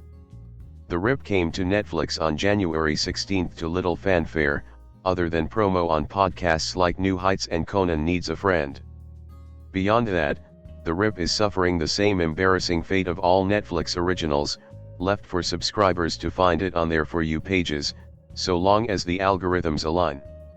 It's ironic to say this regarding a movie about corrupt cops, but this is more proof there's no justice in the world. In a proper world The Rip would get a theatrical release, and in a proper month, like March, or May or August, because it's got the right star power to make you go, sure, why not? And deliver the appropriate excitement and intrigue to justify the price. That's what movies used to be. They weren't all event releases. They were spontaneous decisions you made because you had an afternoon to kill, or a date night you failed to plan ahead of time. The Rip is the best kind of spontaneous decision movie, where you get the vibe from the poster but still come out smiling because you saw something you didn't anticipate. It's just like Affleck and Damon wrestling over illicit cash in a manner so heated they light the screen on fire. They knock over some candles. To be clear, I don't think The Rip is the old school crowd pleaser that would put butts in seats en masse. It's a gritty heist thriller about amoral cops grappling with $20 million in dirty money. Audiences now may not have the appetite for temperamental cops wondering if they can strike it rich when real cops stand like mannequins as we live with Gestapo ICE agents barging into immigrant households. The Rip is drenched in so much atmospheric and literal darkness that Nosferatu might say it feels oppressive. I said before it's great that Scott Adkins is in this thing and doesn't do any martial arts. But have you seen him throw hands before? One 360-degree roundhouse kick would have been fine. But for moviegoers whose personalities aren't shaped by their Funko Pop collections, The Rip is a welcome, maybe even necessary reminder of the mid-range pictures that kept Hollywood steady and made going to the movies fun. It's bitter to accept that streaming is where these movies now live and die, and woefully all at once. I'm sure the rest of 2026 will deliver better pictures. It's only January, and a Netflix release means I'm doomed to memory hole The Rip by Q2. Netflix sure will. But these days I'm embracing anything that feels dirty and heavy and real. I'm embracing movies made with expertise honed from years of trying, not made through efficiency. The Rip isn't going to change the world. It's just making it bearable to live in it. I would have even paid for the pleasure. January has long been a B-movie buffet for those exhausted by prestige awards bait, a month when Gerard Butler and Jason Statham are suddenly commanding wide releases and often number one mini hits.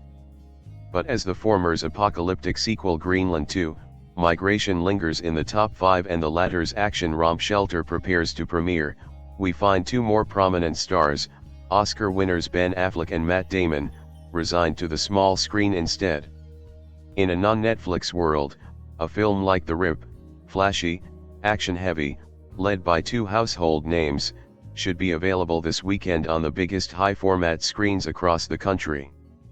But then in that same world, at this particular time, it's doubtful that a film like this would even get made, granted a budget that's reportedly close to $100 million, highly unusual for R-rated non-IP. The streamer was, in fact, so keen to get it made that it has briefly agreed to change its pay structure, allowing Affleck and Damon to bring across their profit-sharing artists' equity rule, by which each member of the cast and crew gets a bonus if the film performs well. So, as with many films at this weird moment, it's a take-what-you-can-get situation, and while it would have been preferable to see a film like this, which looks and feels like it was made in 2002, on the big screen, the landscape has dictated that the small will have to do. It's made by Joe Carnahan, a writer-director who broke out in that same year with crime thriller Narc, a film that was saved from direct-to-video ignominy by Tom Cruise, who boarded as exec producer. Since then, Carnahan has continued to attract other Hollywood action junkies such as Liam Neeson, The Grey and the A-Team, Gerard Butler, Cop Shop, Mel Gibson, Boss Level, and Affleck, whom he first worked with on 2006's rather annoying Caper Smokin' Aces.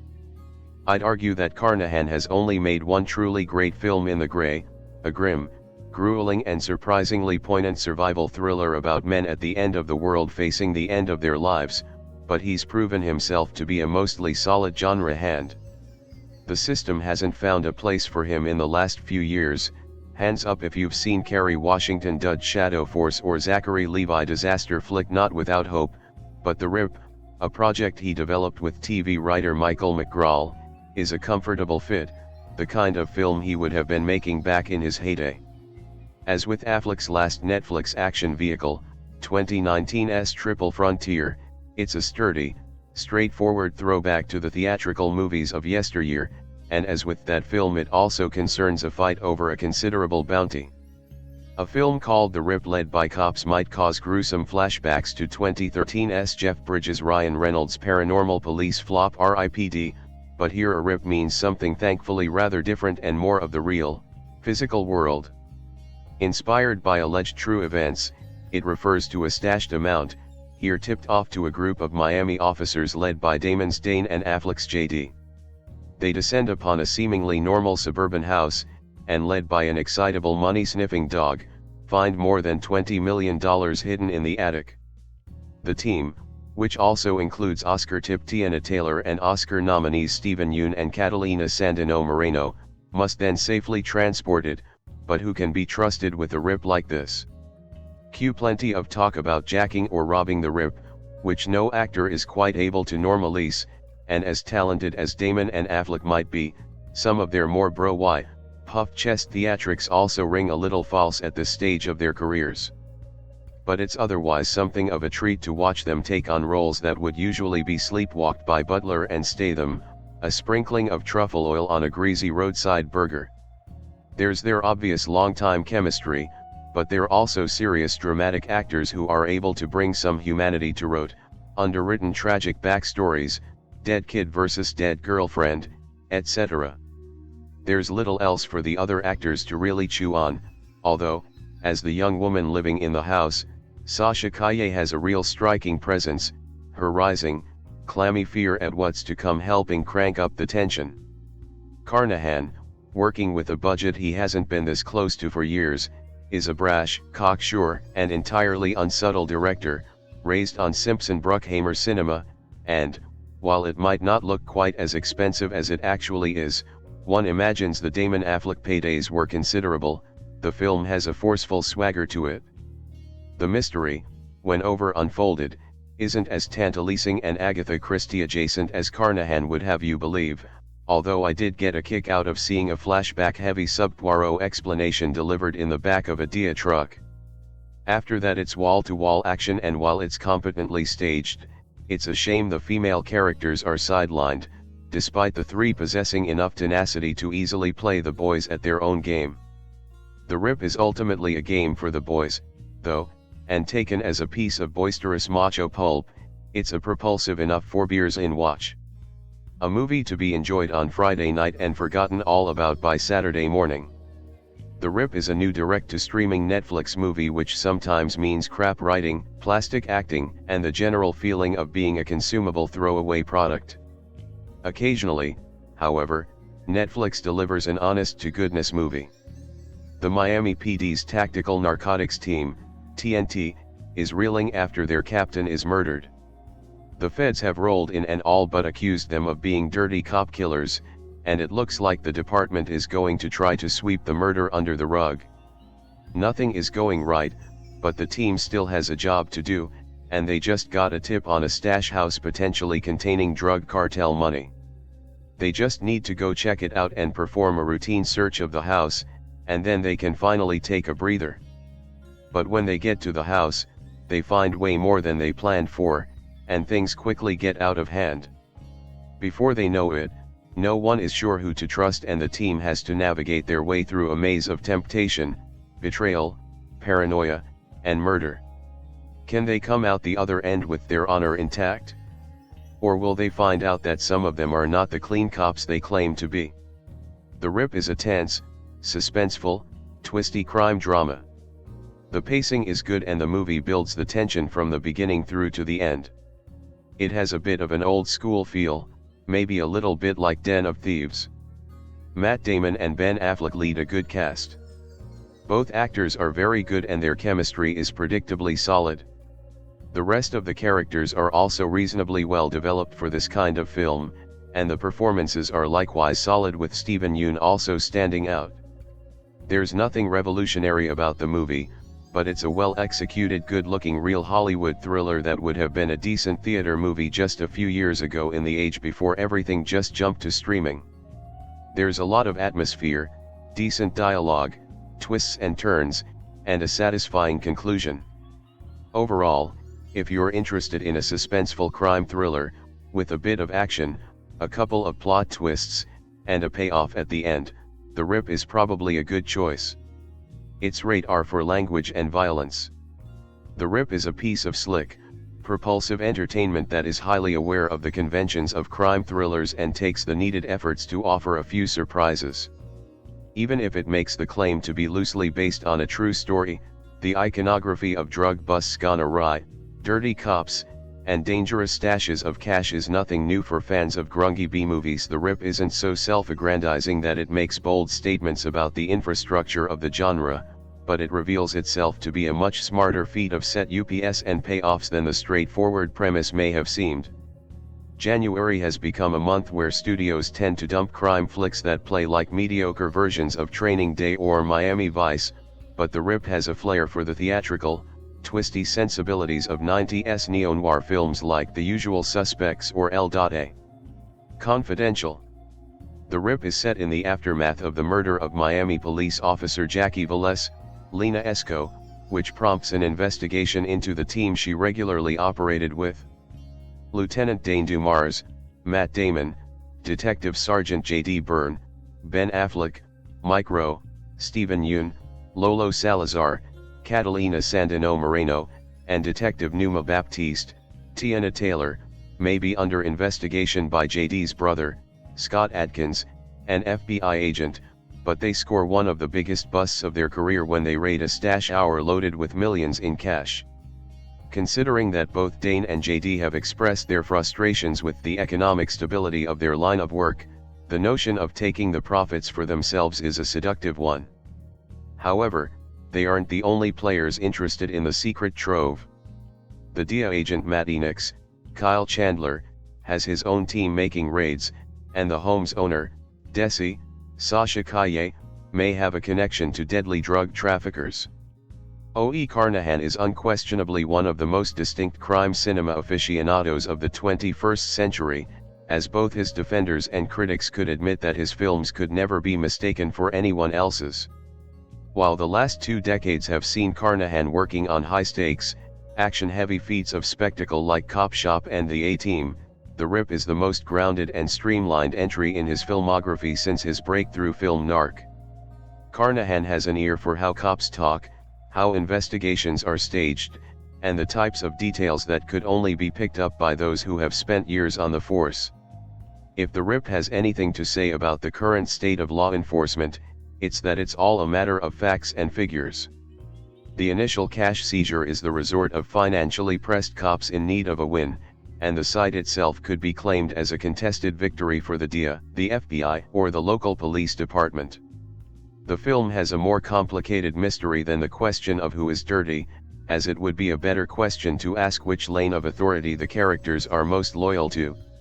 It makes for an engaging story because the central group of characters must speak to each other in coded terms, making implications that none of them would be brave enough to speak aloud.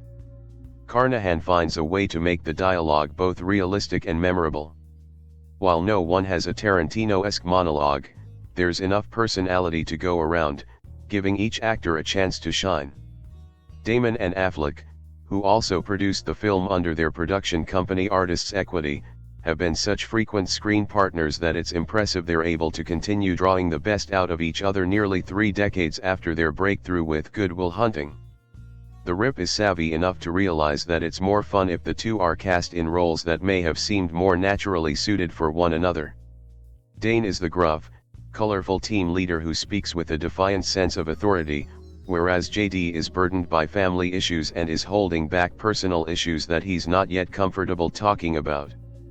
The evolution of the characters' relationship makes for an effective bait and switch because Damon and Affleck bring an unpredictability to their roles, making it easy to question what both of their motivations might be.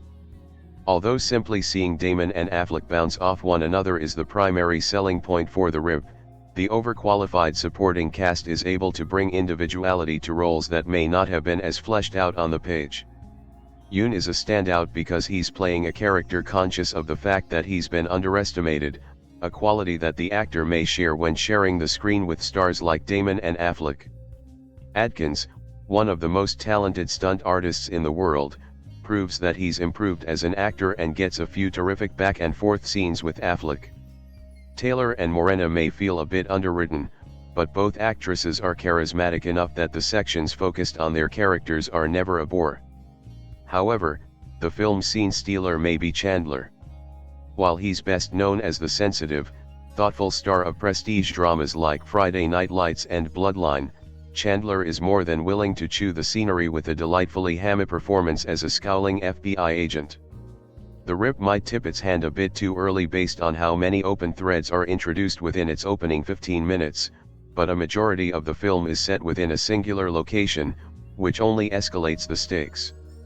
Carnahan is a skilled enough visual artist that he's able to maximize the possibilities for set pieces within a remote neighborhood and mysterious housing project, as the profanity-laden disputes are often as exciting as the fisticuffs. When the film does transition into a more traditional action thriller, Carnahan flexes his filmmaking muscles with chase scenes that would put a majority of Netflix's more expensive genre flicks to shame. The RIP isn't as much a throwback as it is a fulfilling entry in a canon of easily digestible, serpentine crime cinema films, which would see a few new additions each year if the industry were in a healthier place. Although it's a bit unfortunate that it feels like a novelty, the RIP is one of the better examples of what the subgenre can be. Proven commodities and long-term friends/creative partners Matt Damon and Ben Affleck reunite once more for this high-profile Netflix exclusive that finds the pair teaming up with unpredictable filmmaker Joe Carnahan. A throwback-like police thriller that takes place mostly within the confines of a Colombian drug stash house as Matt Damon's Lieutenant Dane Dumars and Ben Affleck's Sergeant J.D. Byrne swear their way through a sticky situation that involves over $20 million of dirty cash. The RIP stretches the talents of no one as Carnahan and his loaded cast stick to a formula that provides easy entertainment but little in the way of memorability. Based very loosely on true events that have occurred within the Miami Police Department's tactical narcotics team, The RIP is a stereotypical Netflix original that is based around quick wins and a focus to keep viewers off their phones as they relax on their couch, which is a shame as the budget and talent involved in this throwaway thriller could have provided us with something special. Akin to some of Carnahan's previous fun if forgettable works like The A-Team, Cop Shop, and Smokin' Aces, and far below his crowning achievements Narc and The Grey, The rip moves along at a nice pace and has a gritty feel, with the back and forward between Damon and Affleck a highlight of the film, as is the supporting work from the likes of Yeun. One battle after another break out star Teyana Taylor and Kyle Chandler, but you also can't escape the feeling that this training day light affair should have been a little more substantial.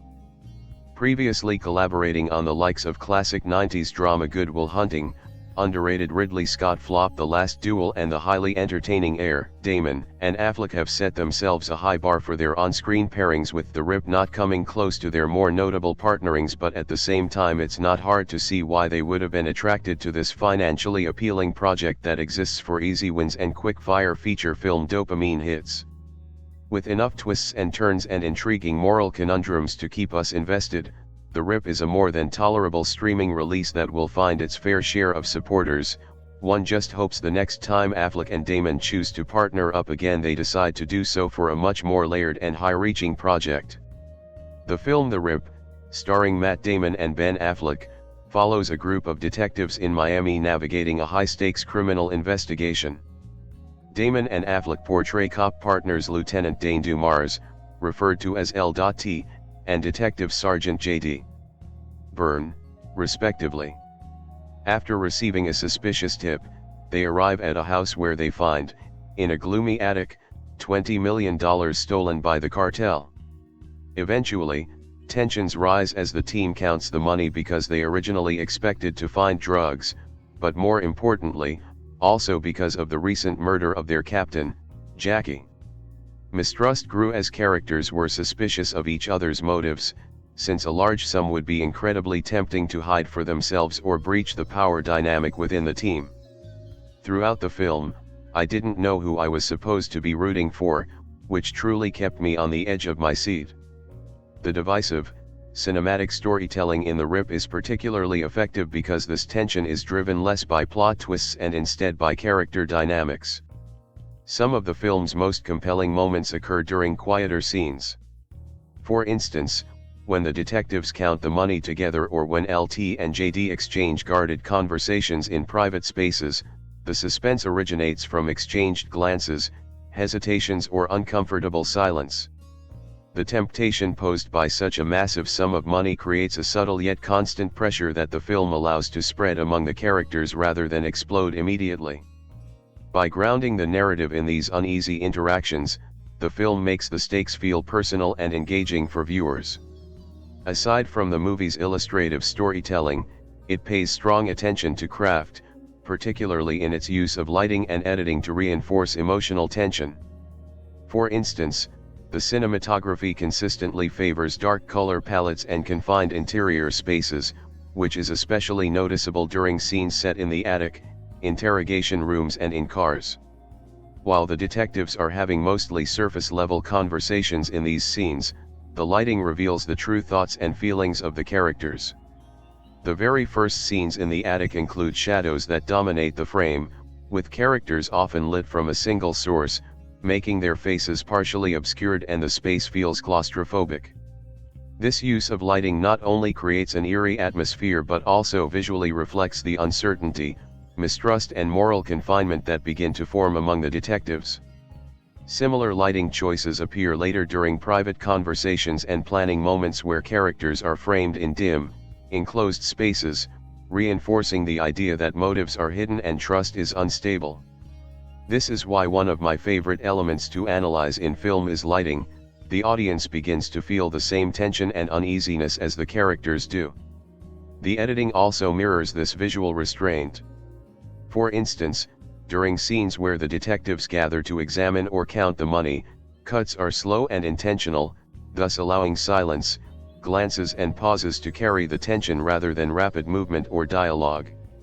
The film frequently lingers on moments just before decisions are made, extending shots longer than expected and forcing the audience to sit with the characters' hesitation. By avoiding flashy transitions or aggressive pacing, especially in the build-up to major confrontations, the editing emphasizes psychological tension over the traditional surprise factor. These choices heighten the emotional stakes by making viewers feel the pressure and moral weight experienced by the characters, rather than simply observing the action unfold. Overall, The Rip succeeds as a focused genre piece that understands its own limitations as a traditional Netflix thriller but also carries significant strength and emotional weight.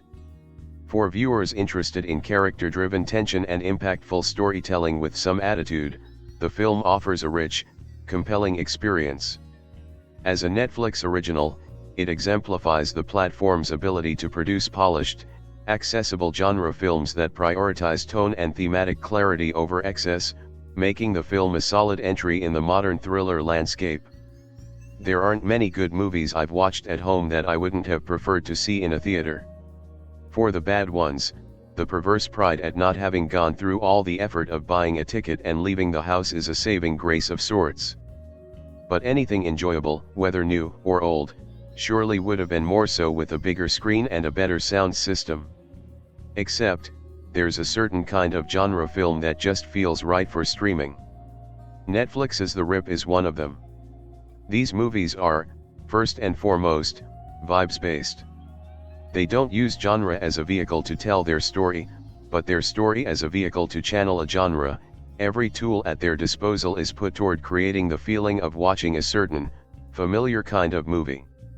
The joy of them isn't getting caught up in the plot, or attached to the characters, or engaged by the themes. It's sinking into that feeling for a couple of hours, and letting the current carry you where it may. Though based on a true story, writer-director Joe Carnahan's The Rip is really adapting the cop thriller, to entirely enjoyable results. It's not as smart as it sometimes wants to be, or as thrilling as it could have been.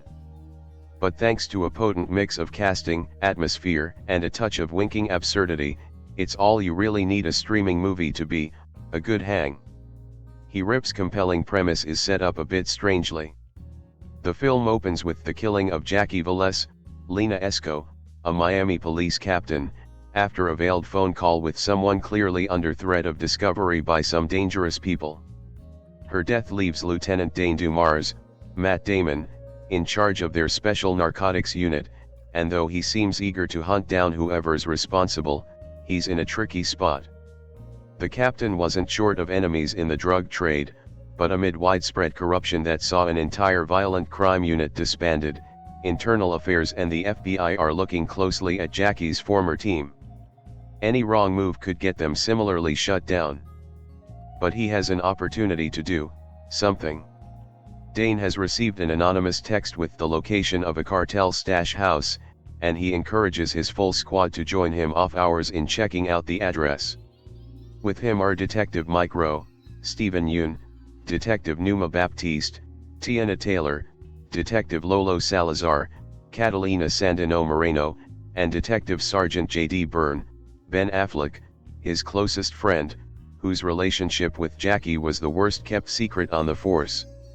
Dane's behavior is odd, and only gets stranger when they discover that the messy suburban house occupied only by a young woman named Desi, Sasha Kaye, has at least $20 million hidden in the attic wall. A rip of that size is like a time bomb, whether it's the cartel or the group of dirty cops rumored to be hitting stash houses and pocketing the cash, someone is going to come for this money. But the lieutenant's paranoia and reluctance to follow protocol puts his team on edge. Suddenly, no one knows who they can trust. It's a compelling setting, but the rip doesn't play out like you'd imagine. The movie provides us with a lot of information before arriving at the stash house, far more than is necessary to set the scene. As a result, what Dane's up to is never really a mystery, yet Carnahan attempts to play up the uncertainty anyway. The unreal quality this gives the drama is distancing, but also part of its charm. It's like the film is cosplaying as a tense, twisty thriller. There's a shared understanding it's not the genuine article, but the better its imitation, the more endearing it becomes. This makes for a particularly good way to enjoy the Affleck and Damon of it all. The film is being sold on their decades-long friendship and collaboration, and the Rip uses our awareness of their history to its advantage by giving their characters a similar dynamic. Despite attempts to give them depth, there's not much to their roles that isn't rooted in their star image. Whatever emotional draw there is to the story comes from Affleck's look of betrayal when JD thinks Dane is playing him, or Damon's pained expression when JD accuses Dane of wanting to steal the money. Carnahan wisely plays into this at every opportunity. In fact, the casting in general deserves the lion's share of the credit for the Rip's entertainment value. The film is full of talented, charismatic actors who mask what's lacking on the page with sheer personality. Aside from Yeun, Taylor, Moreno, and Kaye, Kyle Chandler plays a shaggy DEA agent, and action star Scott Adkins features as JD's FBI agent brother. Rarely is there anyone on screen who lets things be uninteresting, even when they would be in other hands. It's possible to watch this movie thinking mostly of what could have been, if the script was as deft as it sometimes pretends to be. This had the makings of a truly great thriller. But The Rip is a good time when experienced on its wavelength, and worthy material for a relaxed night in. This film, directed by Joe Carnahan, screenplay by Joe Carnahan, story by Joe Carnahan, produced by Matt Damon, starring Matt Damon, cinematography Juan Miguel Aizpurus, edited by Kevin Hale, music by Clinton Shorter, production company Artists Equity, distributed by Netflix, release date January 16, 2026, running time 113 minutes, country United States, language English, budget $100 million.